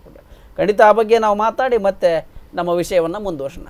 ಎಸ್ ಸರ್, ಇವತ್ತು ಅಫಿಡವಿಟ್ ಅಂತಕ್ಕಂಥದ್ದು ಕೋರ್ಟ್ ಕಚೇರಿಗಳಲ್ಲಿ ಬಹಳ ಮುಖ್ಯವಾಗಿ ಅಗತ್ಯವಾದಂಥ ಒಂದು ಕೆಲಸ. ಈಗ ಹಳ್ಳಿಯಲ್ಲಿರ್ತಕ್ಕಂಥವ್ರಿಗೆ ಅಫಿಡವಿಟ್ನ ಬಗ್ಗೆ ಮಾಹಿತಿ ಇರೋದಿಲ್ಲ, ಅಥವಾ ಸಿಟಿಯಲ್ಲೇ ಎಷ್ಟು ಜನಕ್ಕೆ ಗೊತ್ತಿರೋದಿಲ್ಲ. ಅದಕ್ಕೆ ಒಬ್ಬರು ಲಾಯರು ಅಥವಾ ಅದಕ್ಕೆ ಸಂಬಂಧಪಟ್ಟ ಸಿಬ್ಬಂದಿ ಯಾರೋ ಒಬ್ಬರು ಮಧ್ಯವರ್ತಿಗಳನ್ನ ಹಿಡ್ಕೊಂಡು ಅವರಿಗೆ 100, 200, 300 ಹಣವನ್ನು ಕೊಟ್ಟು ಒಂದು 50 ರೂಪಾಯಿ ಅಫಿಡವಿಟ್ಗೆ ಒಂದು 500 ರೂಪಾಯಿನ ಮಿನಿಮಮ್ ಖರ್ಚು ಮಾಡಬೇಕಾದಂಥ ವ್ಯವಸ್ಥೆ ನಿರ್ಮಾಣವಾಗಿದೆ. ಇದರ ಅಗತ್ಯತೆ ನಿಜವಾಗಿ ಎಷ್ಟರ ಮಟ್ಟಿಗಿದೆ? ಇದು ಎರಡು ಕಡೆ ನಾವು ನೋಡುವುದಾದರೆ ಒಂದು ಅಧಿಕಾರಿ ವರ್ಗಕ್ಕೆ ಮತ್ತು ಒಂದು ಫಲಾನುಭವಿಗಳು ಅಥವಾ ಯಾರು ಅದನ್ನು ಮಾಡಿಸ್ತಕ್ಕಂಥವ್ರು ಇರ್ತಾರೆ, ಅವರ ಆ ಎರಡೂ ವರ್ಗಕ್ಕೂ ಒಂದು ಕಡೆಯಿಂದ ಇದು ಮಾರಕ ಅನ್ನೋ ಹಿನ್ನೆಲೆಯಲ್ಲಿ ಕಾಣಿಸುತ್ತೆ ಅಲ್ವೇ? ಈಗ ಅವರು ಹೇಳಿದ ಪ್ರಕಾರ ಅಫಿಡವಿಟಿನ ಅವಶ್ಯಕತೆ ಇದೆ ಎನ್ನುವಂಥದ್ದು ಒಂದು ಮಾತು ಹೇಳಿದರು. ಖಂಡಿತ ಅವರೇ ಅವರ ಪ್ರಶ್ನೆಯಲ್ಲಿ ಕೂಡ ಒಂದು ಉತ್ತರವನ್ನು ಕೂಡ ಕೊಟ್ಟಿದ್ದಾರೆ. ಜನ ಅವರೇ ಸ್ವತಃ ಬಂದು ಹೇಳಿಕೆಯನ್ನು ಕೊಟ್ಟಾಗ ಅದನ್ನು ಯಾಕೆ ನಂಬಬಾರದು? ಅದರ ಆಧಾರದಲ್ಲಿ ಯಾವುದೇ ಒಂದು ಕೆಲಸಗಳನ್ನು ಮಾಡಬಹುದು ಖಂಡಿತವಾಗಿ. ಇನ್ನು ಕೆಲವೊಂದು ವಿಚಾರಗಳಲ್ಲಿ ಅಫಿಡವಿಟ್ ತೆಗೆದುಕೊಳ್ಳಲೇಬೇಕು ಅಂತ ಹೇಳುವಂಥದ್ದು ಸರ್ಕಾರ ಅದನ್ನು ನಿಗದಿಪಡಿಸಿದೆ. ಈಗ ಕನ್ವರ್ಷನ್ಗೆ ಸಂಬಂಧಪಟ್ಟದ್ದಾದರೆ ಅಂಥದ್ದಕ್ಕೆ ರೇಷನ್ ಕಾರ್ಡ್ ಇದಕ್ಕೆ ಅಲ್ಲಿ ಏನು ಹೇಳಿದರೆ, ಯಾವುದೇ ಮಾಹಿತಿಯನ್ನು ಅರ್ಜಿದಾರ ಕೊಡುವಾಗ ಅದರಲ್ಲಿ ಎಲ್ಲವೂ ಸತ್ಯ ಇದೆ ಅಂತ ಹೇಳುವಂಥದ್ದು ನಮ್ಗೆ ಗೊತ್ತಿಲ್ಲ. ಅವರು ಹೇಳಿದ್ದನ್ನು ನಾವು ಬರೆದುಕೊಳ್ತೇವೆ, ಆದರೆ ಅದಕ್ಕೆ ಅವನಿಗೂ ಒಂದು ಬೈಂಡಿಂಗ್ ಇರಲಿ ಅಂತ ಹೇಳುವಂಥದ್ದು. ತಾನು ಸುಳ್ಳು ಹೇಳಿದ್ರು ಕೂಡ ಅದಕ್ಕೆ ತಾನೇ ಶಿಕ್ಷೆಯನ್ನು ಅನುಭವಿಸ್ತೇನೆ ಅಂತ ಹೇಳುವಂಥ ಒಂದು ಕಾರಣದಿಂದ ಅದಕ್ಕೆ ಒಂದು ಸರ್ಕಾರದ ಒಂದು ಏನು ಸ್ಟಾಂಪ್ ಅದರಲ್ಲಿ ಅಥೆಂಟಿಕ್ ಆಗಿರ್ತದೆ. ಅದು ಏನೇ ತಪ್ಪುಗಳಾಗಿದ್ರು ಅವನ ಕೊಟ್ಟ ಆಧಾರದ ಮೇಲೆ ನಾವು ಮಾಡಿದ್ದೇವೆ ಎನ್ನುವಂಥ ಒಂದು ದಾಖಲೆಯಲ್ಲಿ ಆಗ್ತದೆ. ಅದಕ್ಕೋಸ್ಕರ ಅಫಿಡವಿಟ್ ಅನ್ನಲ್ಲಿ ತೆಗೆದುಕೊಳ್ತಾರೆ. ಹಾಗೆ ಅವರು ಹೇಳಿದಾಗೆ ತಾನೇ ಸ್ವತಃ ಬಂದು ಅಲ್ಲಿ ಹೇಳಿಕೆ ಕೊಟ್ಟ ಮೇಲೆ ಪುನಃ ಯಾಕೆ ಬೇಕು ಅಲ್ಲೇ ಬರೆದುಕೊಳ್ಬಹುದು. ನಿಜವಾಗಿ ಅದಕ್ಕೂ ಇದೆ. ಈಗ ಕೋರ್ಟಲ್ಲಿ ಸಾಕ್ಷಿ ಹೇಳುವಾಗ ಅವ ಏನು ಹೇಳ್ತಾನೆ ಅದನ್ನೆಲ್ಲ ಅಲ್ಲಿ ರೆಕಾರ್ಡ್ ಆಗ್ತದೆ. ಅಲ್ಲಿ ಎಲ್ಲಿಯೂ ಸ್ಟಾಂಪ್ ಪೇಪರ್ ತಗೊಳ್ಳೋದಿಲ್ಲ. ಸೊ ಅದನ್ನು ಖಂಡಿತ ಅವರು ಪರಿವರ್ತನೆ ಮಾಡಬಹುದು. ಆದರೆ ಸರ್ಕಾರದ ಒಂದು ಮಾರ್ಗದರ್ಶನ ಕೂಡ ಕೆಲವೊಂದು ಇದರದ್ದು ಸಲಹೆ ಕೊಡಬೇಕಾದ ಅನಿವಾರ್ಯತೆ ಇದೆಯಾ ಅಂತ. ಯಾಕಂದ್ರೆ ಸರ್ಕಾರಕ್ಕೂ ಗೊತ್ತೇ ಇದೆ. ಅಫಿಡವಿಟ್ ಕೆಲವೊಂದು ಏನು ಹೇಳಿದ್ರೆ, ಕೆಲವೊಮ್ಮೆ ಏನು ಹೇಳಿದ್ರೆ ಅವ ಸರಿಯಾಗಿ ಮಾಹಿತಿ ಕೊಟ್ಟಿದ್ದಾನೆ ಇಲ್ಲ ಅಂತ ಹೇಳಿದ್ರೆ ಒಂದು ಅಫಿಡವಿಟ್ ಕೊಡ್ಲಿಕ್ಕೆ ಹೇಳಿ, ಇದು ಸಾಮಾನ್ಯ ಬರ್ತದೆ. ಇನ್ನು ಕೆಲವರು ಅದನ್ನ ಅದಕ್ಕೂ ಹೊರಗಿಂದಲೇ ಅಡ್ವೈಸ್ ಮಾಡುವವರಿದ್ದಾರೆ. ಮತ್ತೆ ಇನ್ನು ಹೊರಗಡೆ ಹೋಗಿ ಅದು ಅಫಿಡವಿಟ್ ಮಾಡಿ ಕೊಡ್ತಾರೆ ಅಂತ ಹೇಳುವುದಕ್ಕೆ ಅದಕ್ಕೆ ನಾವು ಕಾರಣ ಅಂತ ಹೇಳಲಿಕ್ಕೆ ಆಗುದಿಲ್ಲ. ಆದ್ರೆ ಅವರು ಒಂದು ಅನುಭವವನ್ನು ಹೇಳಿದ್ರು, ಕ್ಲಾರ್ಕ್ಗಳೇ ಅದಕ್ಕೆ ನೀವು ಅಲ್ಲಿ ಹೋಗಿ ಅಂತ ಹೇಳುವಂತ, ಅದು ಖಂಡಿತ ನಿಜವಾಗಿ ನಾವು ಒಪ್ಪುವಂತ ಮಾತು. ಅದು ಆದ್ರೆ ಮಾಡಲೇಬಾರದು. ಯಾವುದೇ ಆಗ್ಲಿ ಒಂದು ಸಿಬ್ಬಂದಿಯಾಗಿ ರಜೆ ಆಗಿದ್ರು ಕೂಡ 8 ದಿನ ರಜೆ ಹೋಗಿದ್ದಾರೆ ಅಂತ ಹೇಳಿದ್ರೆ ಅಲ್ಲಿ ಬದಲಿ ವ್ಯವಸ್ಥೆಯನ್ನು ನಾವು ಮಾಡುತ್ತೇವೆ. ಅವ್ರು ಇಲ್ಲದಿದ್ರಾಗ ಚಾರ್ಜ್ ಮಾಡಿಯೇ ಕೊಡ್ತೇವೆ. 1 ದಿನ ರಜೆ ಹೋದಾಗ ಅಫ್ಕೋರ್ಸ್ ಏನೋ ಒಂದು ಆಕಸ್ಮಿಕ ರಜೆ ಹೋಗಿರ್ತಾರೆ, ಸಾಧ್ಯವಾದರೆ ಅಲ್ಲಿಯೂ ಕೂಡ ನಾವು ಪ್ರಭಾರವನ್ನು ಹಾಕ್ತೇವೆ. ಈಗ ಇನ್ಕಮ್ ಸರ್ಟಿಫಿಕೇಟ್ ಕೊಡುವ ಸೀಸನ್, ಈ ಸಂದರ್ಭದಲ್ಲಿ ಇನ್ಕಮ್ ಸರ್ಟಿಫಿಕೇಟ್ ಕೊಡುವ ಕ್ಲಾರ್ಕ್ ರಜಾ ಅಂತ ಹೇಳಿದ ಕೂಡಲೇ ಅಲ್ಲಿ ಇನ್ಕಮ್ ಸರ್ಟಿಫಿಕೇಟ್ ಆ ದಿವಸ ಬರೆಯುವುದೇ ಇಲ್ಲ ಅಂತಿಲ್ಲ, ಬದಲಿ ವ್ಯವಸ್ಥೆಯನ್ನು ಕೂಡ ನಾವು ಮಾಡ್ತೀವಿ. ಅಂತ ಯಾವುದೇ ಕಾರಣಕ್ಕೂ ಅಲ್ಲಿ ಇರಬಾರ್ದು. ಏನೋ ಒಂದು ಅಲ್ಲಿ ಅರ್ಜೆಂಟ್ ಇಲ್ಲ ಅಂತ ಹೇಳಿದ್ರೆ ನಾಳೆ ಬನ್ನಿ ಅಂತ ಹೇಳಿದ್ರೆ ಓಕೆ, ಅವನು ಬರುವವರೆಗೆ ವೆಯ್ಟ್ ಮಾಡ್ಬೋದು. ಇಲ್ಲ ಅಂತ ಹೇಳಿದ್ರೆ ನಾವು ಇವತ್ತೇ ಆಗ್ಬೇಕಂದ್ರೆ ಅದಕ್ಕೆ ವ್ಯವಸ್ಥೆ ಮಾಡಿಕೊಂಡು ಮಾಡ್ತಾ ಇದ್ದೇವೆ. ಅದು ಆಗ್ತಾ ಇದೆ. ಈಗ ಹಾಗೆ ಅಫಿಡವಿಟ್ನ ವಿಚಾರಕ್ಕೆ ಅದು ಎಲ್ಲ ಸಂದರ್ಭಗಳಲ್ಲಿ ಅಗತ್ಯ ಅಂತ ನಾವು ಹೇಳ್ತಾ ಇಲ್ಲ. ಅನಿವಾರ್ಯ ಕೆಲವೊಂದು ಸಂದರ್ಭಗಳಲ್ಲಿ ಸರ್ಕಾರ ಖಂಡಿತ ಅದು ಅಫಿಡವಿಟ್. ಈಗ ಪಾಸ್ಪೋರ್ಟಿಗೆ ಕೇಂದ್ರ ಸರ್ಕಾರದಲ್ಲಿ ಅಲ್ಲಿ ಲೈಸೆನ್ಸ್ ಇದು ಪಾಸ್ಪೋರ್ಟಿಗೆ ಬೇಕಾದ್ರೆ ಇಂಥ ಇದರಲ್ಲೇ ಕೊಡಬೇಕಂತಲೇ ಇದೆ, ನಿಗದಿತ ನಮೂನೆ ಇದೆ, ಆ ಸ್ಟಾಂಪ್ ಪೇಪರಲ್ಲೇ ಆಗ್ಬೇಕಂತೇಳಿ ಇದೆ. ಅಂಥದ್ದನ್ನೆಲ್ಲ ಮಾಡಬೇಕು. ಮತ್ತು ಅದನ್ನು ದೃಢೀಕರಿಸಲಿಕ್ಕೆ ಕೂಡ ಎಲ್ಲರೂ ದೃಢೀಕರಿಸಲಿಕ್ಕೆ ಆಗುದಿಲ್ಲ. ಗೆಜೆಟೆಡ್ ಆಫೀಸರ್ಸ್ಗೆ ಅದು ಅಧಿಕಾರ ಇಲ್ಲ. ಒಂದೋ ನೋಟರಿ ಇಲ್ಲ ಮ್ಯಾಜಿಸ್ಟ್ರೇರಿಯಲ್ ಪವರ್ ಇದ್ದವರಿಗೆ, ತಹಶೀಲ್ದಾರ್ ಅಥವಾ ಕೋರ್ಟಿನ ಮ್ಯಾಜಿಸ್ಟ್ರೇಟ್, ಅಸಿಸ್ಟೆಂಟ್ ಕಮಿಷನ್, DC ಇವರಿಗೆ ಮಾತ್ರ ಅದು ದೃಢೀಕರಣ ಮಾಡುವಂತ ಅಧಿಕಾರ ಇರುವಂತ, ಅಥವಾ ಸರ್ಕಾರ ನೋಟಿಫೈ ಮಾಡಿರ್ತದೆ ಅಂತವ್ರು ಮಾತ್ರ ಮಾಡಬೇಕು. ಮತ್ತೆ ಎಲ್ಲರೂ ಅದನ್ನು ಮಾಡ್ಲಿಕ್ಕೆ ಆಗುದಿಲ್ಲ. ಅದು ಅಲ್ಲಿ ಹೊರಗಡೆ ಮಾಡ್ತಾರೆ ಅಂತ ಹೇಳುವಂಥದ್ದು ಇದ್ರೆ ಈ ನೋಟರಿ ಅವರ ಹತ್ರ ಹೋಗ್ತಾರೆ, ಅದು ಹೇಗೆ ಮಾಡ್ತಾರೆ ಅದು ನಮಗೂ ಗೊತ್ತು. ಖಂಡಿತ ಸರ್, ಖಂಡಿತ. ಎಸ್ ಸರ್, ಅಫಿಡವಿಟ್ ಯಾಕೆ ಮಾಡ್ತಾರೆ ಅಂತ ಹೇಳಿದ್ರೆ ಎಷ್ಟೋ ಕೇಸುಗಳಲ್ಲಿ ತನ್ನ ಗೊತ್ತಿಲ್ಲದೆ, ತನ್ನ ಗಮನಕ್ಕೆ ಬರದೆ, ನಿಜ ದನಿಯ ಗಮನಕ್ಕೆ ಬರದೆ ಈ ಸುಳ್ಳು ಅಫಿಡವಿಟ್ ಕೊಟ್ಟು ಮಾಡಿದಂಥ RTC ಮಾಡಿದಷ್ಟು ಕೇಸುಗಳುಂಟು. ಆ ಅದನ್ನ ಅವಾಯ್ಡ್ ಮಾಡ್ಲಿಕ್ಕೋಸ್ಕರ ತನ್ನ ಮನುಷ್ಯನನ್ನ ಒಂದು ಎದುರಿಸುವಂತ ಒಂದು ಸ್ಕೀಮ್ ಇದು ಅಫಿದೋತ್. ನಾನು ಅದು ಆ ಅಫಿದೋತ್ನ ಕೊನೆಯಲ್ಲಿ ಬರೆದಿದ್ದಾರೆ, ಈ ಮಾಹಿತಿಗಳು ತಪ್ಪು ಅಂತ ಕಂಡು ಬಂದಲ್ಲಿ ಸರ್ಕಾರ ನಿಗದಿಪಡಿಸುವ ಶಿಕ್ಷೆಗೆ ಗುರಿ ಪಡಲಿಕ್ಕೆ ಬದ್ಧನಿದ್ದೇನೆ ಅಂತ ಬರ್ಕೊಡ್ತಾರೆ. ಇದು ಅಂದ್ರೆ ಸಾಧಾರಣ ಮಟ್ಟಿಗೆ 50% ಜನರು ತಾನು ಸುಳ್ಳು ಹೇಳಬಾರ್ದು ಅಂತ ಹೇಳೋದನ್ನ ತಾನು ಅಂದ್ರೆ ಆ ಕಾನ್ಫಿಡೆನ್ಸ್ ಕಳ್ಕೊಳ್ತಾನೆ, ತನ್ನ ಸುಳ್ಳದ ಕಾನ್ಫಿಡೆನ್ಸ್ ಕಳ್ಕೊಳ್ತಾನೆ. ಆಗ ಆ ಸುಳ್ಳು ಅಫಿಸರ್ ಕೊಡುದಿಲ್ಲ. ಅವರು ಸಾಹೇಬ್ರು ಹೇಳಿದ್ರೆ ಅಂದ್ರೆ ಹೌದು ನೋಟಿಸ್ ಮಾಡ್ಕೊಂಡು ಬರ್ತಾರೆ ಅಥವಾ ಅದು ಸತ್ಯವೂ ಕೂಡ. ಈಗ ಅವ್ರು ಹೇಳಿ ಅವರ ಎಕ್ಸ್ಪೀರಿಯನ್ಸ್ 100% ಸತ್ಯ, ನಮಗೂ ಎಷ್ಟು ಗಮನಕ್ಕೆ ಬಂದಿದೆ ಅದು. ಅದೇನ್ ಮಾಡ್ಲಿಕ್ಕಂದ್ರೆ ನನಗೆ ಏನು ವಿದ್ಯೆ ಗೊತ್ತಿಲ್ಲ, ನಾನು ಇನ್ನೊಬ್ಬರು ಕಲಿಯಬೇಕಾಗ್ತದೆ. ಎಷ್ಟು ವಿದ್ಯೆಗಳಿಗೆ ನನಗೆ ಗೊತ್ತಿಲ್ಲ. ಈಗ ನಾವು ಈ ಕಾರ್ಯಕ್ರಮದ ಮೂಲ ಉದ್ದೇಶ, ನಾನು ಈ ಮೊದಲು ಕಾರ್ಯಕ್ರಮ ಕೂಡ ಶ್ರೀಕಾಂತ್ ಅವರು ಕೂಡ ಕಾರ್ಯಕ್ರಮ ಮಾಡಿದ ಮೊದಲು ಉದ್ದೇಶ ಅಂದರೆ ಜನಸಾಮಾನ್ಯರ ಅತ್ಯಂತ ಕೆಳಮಟ್ಟ ಜನಸಾಮಾನ್ಯ ಕೂಡ ತಾನು ಸ್ವಂತ ತಾಲೂಕು ಆಫೀಸ್ ಹೋಗಿ, ತಾನು ಸ್ವಂತ ನಗರಸಭೆ ಹೋಗಿ, ತಾನು ಸ್ವಂತ ಪಂಚಾಯತಿ ಹೋಗಿ ತನ್ನ ಕೆಲಸವನ್ನು ಮಾಡಿಕೊಳ್ಬೇಕು. ನನಗೆ ಕಾನೂನು ಗೊತ್ತಿಲ್ಲ ಅಂತೇಳಿ ಹಿಂದೆ ಜರಿಬಾರ್ದು ಅನ್ನೋ ಕಾರ್ಯಕ್ರಮ ಗುರಿಯನ್ನು ಇಟ್ಕೊಂಡು ನಾವು ಈ ಕಾರ್ಯಕ್ರಮ ಶುರು ಮಾಡಿದ್ದೇವೆ. ಈ ನಾವು ಕಾರ್ಯಕ್ರಮದಲ್ಲಿ ಎಷ್ಟೋ ವಿಷಯಗಳನ್ನು ನಾನು ಜನರಿಗೆ ಮಾಹಿತಿಯನ್ನು ಕೊಟ್ಟಿದ್ದೇನೆ. ಯಾಕಂತ ಹೇಳಿದ್ರೆ ಇದು ನಾನು ಒಬ್ಬ ವ್ಯಾಪಾರಸ್ಥ, ನಾನು ಮಾಹಿತಿ ಕೊಟ್ಟು ನನ್ನಷ್ಟ ಇಟ್ಟು ನನಗೆ ಲಾಭ ಆಗಬಹುದು. ಆ ಲಾಭಕ್ಕಿಂತಲೂ ಕೂಡ ಜನಸಾಮಾನ್ಯ ತಾನು ಭಾರತದ ಪ್ರಜೆ, ತಾನು ಭಾರತ ಪ್ರತಿಯೊಂದು ಸಂವಿಧಾನಾತ್ಮಕವಾದ ಹಕ್ಕನ್ನು ಚಲಾಯಿಸಲಿಕ್ಕೆ ತನಗೆ ಗೊತ್ತಿರಬೇಕು ಒಂದೇ ಒಂದು ಕಾರಣಕ್ಕೆ ಈ ಕಾರ್ಯಕ್ರಮವನ್ನು ಮಾಡ್ತಾ ಇದ್ದೇವೆ. ಈ ಕಾರ್ಯಕ್ರಮ ನಿಜವಾಗಿ ನೀವು ಎಲ್ಲರೂ ವಾಚ್ ಮಾಡಿದ ಕಾರ್ಯಕ್ರಮ ನೀವು ವಿದ್ಯೆಯನ್ನು ಕಲೀರಿ. ಇದ್ರ ಆದ ನಂತರ ಕೂಡ ಈ ನಂಬರ್ಗಳಿದೆ, ಈ ನಂಬರ್ ವಾಪಸ್ ನೀವು ಫೋನ್ ಮಾಡಿ ಕೂಡ ನಿಮಗೆ ಬೇಕಾದ ಮಾಹಿತಿಯನ್ನು ಆಫ್ಲೈನ್ ಕೂಡ ಕೊಡ್ತೇವೆ. ಆನ್ಲೈನ್ ಕೊಡಬೇಕು, ನೀವು ಅಗತ್ಯ ಇಲ್ಲದವಾಗ ಕೆಲವು ಗುಟ್ಟುಗಳು ವ್ಯವಹಾರ ಇರುತ್ತೆ, ಗೊತ್ತಿಲ್ಲ, ಅದು ಕೂಡ ನಾವು ಧರ್ಮಾತ್ಮವಾಗಿ ನಾವಿಬ್ರು ಸಲಹೆಯನ್ನು ಕೊಡ್ತೇವೆ. ಖಂಡಿತ. ನಮ್ಮ ಗುರಿ ಏನಂತ ಹೇಳಿದೆ, ಪ್ರತಿಯೊಬ್ಬ ಭಾರತೀಯ ಪ್ರಜೆ ಕೂಡ ರೆವಿನ್ಯೂ ಸಬ್ಜೆಕ್ಟ್ಗಳಲ್ಲಿ ತನಗೆ ಏನು ಗೊತ್ತಿಲ್ಲ ಅದನ್ನು ನಾನು ಕಲಿಬೇಕು, ತಾನೇ ಸ್ವಂತ ಸರ್ಕಾರಿ ಆಫೀಸ್ ಹೋಗಬೇಕು, ಲಂಚ ಕೊಡದೆ ಕೆಲಸ ಮಾಡಬೇಕು ನಮ್ಮ ಗುರಿ. ಅವರು ಹಾಗೆ ಇನ್ನೊಂದು ಬಹಳ ಮುಖ್ಯವಾದ ವಿಚಾರವನ್ನು ಕೂಡ ಪ್ರಸ್ತಾಪ ಮಾಡಿದರು. ಒಬ್ಬ ಅಧಿಕಾರಿ 4 ದಿನಗಟ್ಟಲೆ ರಜೆಯನ್ನು ಹಾಕಿ ಹೋದರೆ ಅವರು ರಜೆಯಲ್ಲಿದ್ದಾರೆ, ಮತ್ತೆ ನಾಳೆ ಬನ್ನಿ, ನಾಡಿದ್ದು ಬನ್ನಿ. ಎಷ್ಟೋ ಹಳ್ಳಿಗಳಿಂದ ತಹಸೀಲ್ ಕಚೇರಿಗೆ ಸಾಕಷ್ಟು ಜನಗಳು ಬರ್ತಾರೆ. ಬಂದು ಏನೋ ಒಂದು ಮೊನ್ನೆ ಕೊಟ್ಟಿದ್ದನ್ನು, ಅದರ ಹಿಂದಿನ ದಿನ ಕೊಟ್ಟಿದ್ದಂಥ ಅರ್ಜಿಯನ್ನು ಏನಾಯಿತು ಅದರ ಅಂತ ಕೇಳಿದಾಗ ಅವರು ಇವತ್ತು ರಜೆ ಇಲ್ಲ, ನಾಳೆ ಬನ್ನಿ, ನಾಳೆ ಬಂದರೆ ನಾಡಿದ್ದು ಬನ್ನಿ, ಹೀಗೆ ಆಗ್ತಕ್ಕಂಥ ಅದಕ್ಕೆ ಪರ್ಯಾಯ ವ್ಯವಸ್ಥೆ ಅವರು ಹಿಂದಿನ ದಿನ ತಿಳಿಸ್ಬೇಕು, ಅಥವಾ ಇಂಥ ದಿವಸ ಇದು ಆಗುತ್ತೆ, ಆ ಒಂದು ಕ್ರಮಗಳು ಯಾಕೆ ಇನ್ನೂ ಸರಿಯಾಗಿ ಮೇಲಧಿಕಾರಿ ಕಂಪ್ಲೇಂಟ್ ಮಾಡಬಹುದು. ಆ್ಯಕ್ಚುಲಿ ಈಗ ತಾವು ಸಾಹೇಬರು ಮೊದಲು ಹೇಳಿದ್ರು, ಒಬ್ಬ ವ್ಯಕ್ತಿ ರಜೆ ಹಾಕಿದ್ರೆ ಅವನ್ನ ಚಾರ್ಜ್ ಬೇರೆ ಕೊಡ್ತಾರೆ ಎಲ್ಲ ಸರ್ಕಾರ. ಅದು ಎಷ್ಟು ಜನಕ್ಕೂ ಗೊತ್ತಿಲ್ಲ ನೋಡಿ, ಕಚೇರಿಯಲ್ಲಿ ಆ ವ್ಯವಸ್ಥೆ ಇದೆ, ಅದಕ್ಕೆ ನಮ್ಗೆ ಗೊತ್ತಿಲ್ಲ ಅಂದ್ರೆ ಕೂಡ ನನಗೆ ಅದೇ ನಾವು ಈ ಕಾರ್ಯಕ್ರಮದ ಉದ್ದೇಶವೇ ಜನರಿಗೆ ಗೊತ್ತಾಗಬೇಕಂತ ಹೇಳುದು. ಪ್ರತಿಯೊಂದು ಸಮಸ್ಯೆಗೆ ಹೇಗೆ ಪರಿಹಾರ. ಈಗ ಇವ್ರು ಹೇಳಿದಾಗ ನಾನು ಬಂದು ಇವತ್ತು ಇಲ್ಲ, ಒಂದು ಪರ್ಟಿಕ್ಯುಲರ್ ಬೆಂಚ್ ಕ್ಲರ್ಕ್ ಇಲ್ಲ ಅಂತ ಹೇಳಿದ್ರೆ ಅವನ ಬದಲು ಯಾರಿದ್ದಾರೆ ಅನ್ನೋದನ್ನು ಕೇಳಬೇಕು. ಯಾಕೆ ಅವರಿಲ್ಲ ಹಾಗೆ ಯಾರಿಗೆ ಕೊಟ್ಟು ಹೋಗಿದ್ದಾರೆ, ಅವ್ರೇನು ಶೀಲನ್ನ ಪೆನ್ನನ್ನು ತಗೊಂಡು ಹೋಗ್ಲಿಕ್ಕಿಲ್ಲ, ಸರ್ಕಾರಿ ಶೀಲನ್ನ ಸರ್ಕಾರಿ ಪೆನ್ನಲ್ಲಿ ಬಿಟ್ಟು ಹೋಗ್ಬೇಕು, ಇನ್ನೊಬ್ರು ಇದ್ದೇ ಇರ್ತಾರೆ. ಆ ಕೀಯನ್ನ ಕೂಡ ಅವ್ರು ಕಿಸೆ ಕೊಡು ಹೋಗ್ಲಿಕ್ಕಿಲ್ಲ, ಅಲ್ಲಿ ಇನ್ನೊಬ್ರಿಗೆ ನಾನು ರಜೆ ಆದ್ರೆ ಇನ್ನೊಬ್ರು ಹ್ಯಾಂಡ್ ಓವರ್ ಮಾಡಿ ಹೋಗ್ಬೇಕು. ಅದಕ್ಕೆ ಅವರ ಮೇಲೆ ಸಂಬಂಧಪಟ್ಟ ಅಧಿಕಾರಿ ರಜೆ ಅರ್ಜಿಯನ್ನು ಕೊಡ್ತಾರೆ. ಆ ರಜೆ ಅರ್ಜಿಯಲ್ಲಿ ಅವರು ಕೂಡಲೇ ಆ ಮೇಲ್ ಅಧಿಕಾರಿ ಮೆನ್ಷನ್ ಮಾಡ್ತಾರೆ, ಇವನ ಬಂದು ಈ ವರ್ಕ್ ನೀವು ಚಾರ್ಜ್ ಮಾಡಂತೇಳಿ. ಇದೇನಿದೆ ಜನರಿಗೆ ಗೊತ್ತಿಲ್ಲ, ಹೇಳಿದ್ರೆ ಹೌದು ನಿನ್ಸು ಇರ್ಬೋದು ಏನೋ ಅಂತ ವಾಪಸ್ ಹೋಗ್ತಾರೆ. ನಮ್ಮ ಉದ್ದೇಶ ಜನರಿಗೆ ಈ ವಿಷಯ ಗೊತ್ತಾಗಬೇಕು. ಜನಸಾಮಾನ್ಯ ತಾನೊಬ್ಬ ಸರ್ಕಾರಿ ಆಫೀಸ್ ಹೋಗಿ ಯಾಕೆ ವರದಿ ಹಾಕಿದ್ದಾನೆ, ಅವರ ಬದಲು ಯಾರು ಆ ವ್ಯಕ್ತಿ, ಆ ಬೆಂಚ್ ಕ್ಲರ್ಕ್ ಇನ್ನು ಯಾರು ಅಂತ ಕೇಳುವಷ್ಟು ಬೇರೆ ಬರಬೇಕು. ಆಗ ಮಾತ್ರ ಈ ಲಂಚವನ್ನು ನಾವು ನಿಲ್ಲಿಸಿ ಸಾಧ್ಯ. ನಾನು ಯಾರನ್ನೋ ಒಬ್ಬ ಅವ ಲಂಚ ತಗೊಳ್ತಾ ನಾನು ಕೊಟ್ಟೆ ಅಂತ ಹೇಳೋದಕ್ಕಿಂತ ನಾನು ಕೊಡುವುದಿಲ್ಲ ಅನ್ನೋದು ಯಾವಾಗ ಬರ್ತದೆ ಆವಾಗ ಲಂಚ ತಗೊಳ್ತೇವಿನ. ಅವ್ರು ಲಂಚ ಆಫೀಸರ್ ಕೇಳುವುದು ನಾನು ಕೊಟ್ಟೆ ಹೇಳೋದಿಲ್ಲ, ಯಾವ ಆಫೀಸರ್ ಲಂಚಕ್ಕೆ ಬಾಯಿ ಬಿಟ್ಟು ಕೇಳೋದಿಲ್ಲ, ಹೆದರ್ತಾರೆ. ನಾವು ಯಾವಾಗ ಕೊಡ್ತೇವೆ ಆವಾಗ ಪ್ರಪಂಚವೇ ಹಾಗೆ ಸರ್. ನಾವು ಯಾವಾಗ ಪೆಟ್ಟು ತಿಂದು ಹೊಡಿದ್ದೇವೆ ಅವಾಗ ಎಲ್ಲರೂ ಹೊಡಿತಾರೆ. ನಾವು ಯಾವಾಗ ಹೊಡೆಯುವುದಿಲ್ಲ ವಾಪಸ್ ಹೊಡಿತೇವೆ ಅಂತ ಕೂಡಲೇ ಪ್ರಪಂಚ ಹೊಡೆಯೋರಿಗೆ ಇದು ಮಾಡೋದಿಲ್ಲ. ಎಷ್ಟೊಂದು ಓಡಲಿ ಸಾಧ್ಯ, ಹಿಂದೆ ತಿರುಗಿ ನೋಡಲೇಬೇಕಾದ ಪರಿಸ್ಥಿತಿ ಆಗಿದೆ ಇವತ್ತು. ಈ ಹಿಂದೆ ತಿರುಗಿ ನಿಲ್ಲಿ ಅಂತ ಹೇಳೋದು ನಾವು ಜನರಿಗೆ ತಿಳುವಳಿಕೆ ಮಾಡೋಕ್ಕೋಸ್ಕರ ಈ ಕಂದಾಯ ಅದಾಲತ್ ಕಾರ್ಯಕ್ರಮ ಮಾಡ್ತಾ ಇದ್ದೇವೆ. ಜನರು ಅತ್ಯಂತ ಸುಲಭದಲ್ಲಿ ತಿಳ್ಕೊಳ್ಬೇಕು ಅಂತ ನಮ್ಮ ಆಸೆ. ಅಲ್ಲ, ಇಲ್ಲಿ ಜನರಿಗೆ ಯಾಕೆ ಸಂದಿಗ್ಧ ಪರಿಸ್ಥಿತಿ ನಿರ್ಮಾಣವಾಗ್ತಾ ಇದೆ ಅಂದರೆ, ಈಗ ನೋಡಿ ಸರ್ ಹೇಳಿದಾಗೆ ಈಗ ಇನ್ಕಮ್ ಸರ್ಟಿಫಿಕೇಟ್ ಸೀಸನ್, ನಾಳೆ ಜೂನಲ್ಲಿ ಸ್ಕೂಲ್ ಶುರುವಾಗ್ತಿದ್ದಂಗೆ ಇಮಿಡಿಯೇಟ್ ಅವರು ಅಡ್ಮಿಷನ್ಗೆ ಮತ್ತೊಂದಕ್ಕೆ ಇನ್ಕಮ್ ಸರ್ಟಿಫಿಕೇಟ್ ಮತ್ತು ಕ್ಯಾಸ್ಟ್ ಸರ್ಟಿಫಿಕೇಟ್ ಈ ಮುಂತಾದ ಅಗತ್ಯತೆಗಳ ಪ್ರಮಾಣ ಪತ್ರಗಳು ಬೇಕಾಗತ್ತೆ.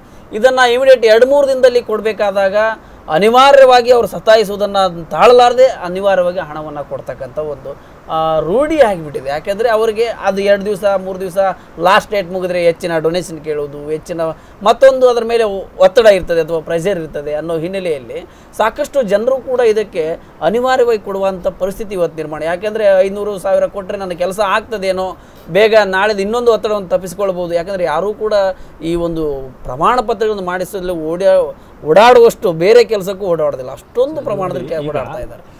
ಜನಸಾಮಾನ್ಯರಿಗೆ ಒಬ್ಬ ಶಾಲೆ ಅಡ್ಮಿಷನ್ ಬಗ್ಗೆ ಹೇಳಿ, ನನ್ನ ಮಗುವಿಗೆ ನಾಳೆ PUC ಸೇರಿಸಬೇಕು ನನಗೆ 1 ತಿಂಗಳ ಮೊದಲೇ ಗೊತ್ತಿರ್ತದೆ. ನನ್ನ ಮಗು ಏನು ಬೇಕಂತ ನಾನು ಸ್ಕೂಲ್ ನಾನು ಕೇಳಬೇಕಾಗ್ತದೆ. ನಾನು ಅಡ್ಮಿಷನ್ ಶಾಲೆ ಹೋದಾಗ ಏನು ಬೇಕು ಅಂತೇಳಿ ನಾನು ನನ್ನ ತಪ್ಪಿನಿಂದಾಗಿ ನಾನು ಅವನಿಗೆ ಇನ್ನು ಲಂಚ ಕೊಡ್ತೀನಿ, ಅವನ ತಪ್ಪಿಂದ ಹೇಳಲ್ಲ.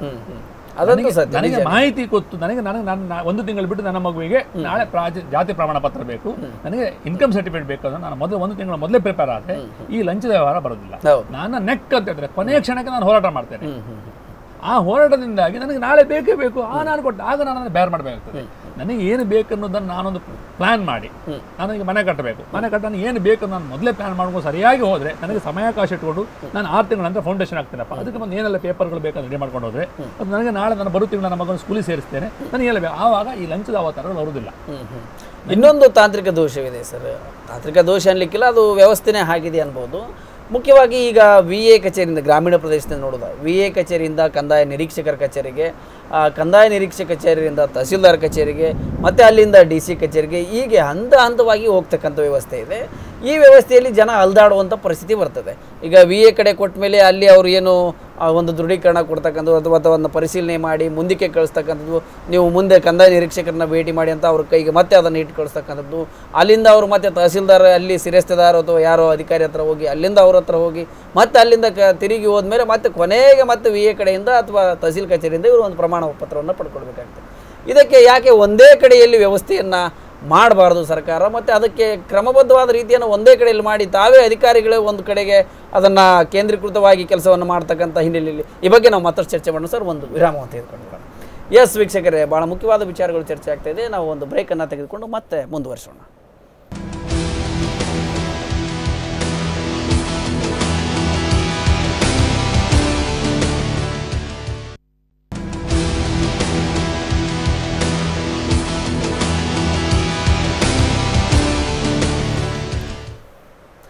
ಎಸ್ ವೀಕ್ಷಕರೇ, ಕಂದಾಯ ಅದಾಲತ್ ವಿಶೇಷ ಕಾರ್ಯಕ್ರಮಕ್ಕೆ ವಿರಾಮದ ಬಳಿಕ ಮತ್ತೊಮ್ಮೆ ತಮಗೆಲ್ಲ ಸ್ವಾಗತ. ನಾವು ಇವತ್ತು ಈ ಮನೆಯ ಕುರಿತಾದಂಥ ಚಟುವಟಿಕೆಗಳ ಬಗ್ಗೆ ಇವತ್ತಿನ ಸಂಚಿಕೆಯಲ್ಲಿ ಚರ್ಚೆಯನ್ನು ಮಾಡ್ತಾ ಇದ್ವಿ.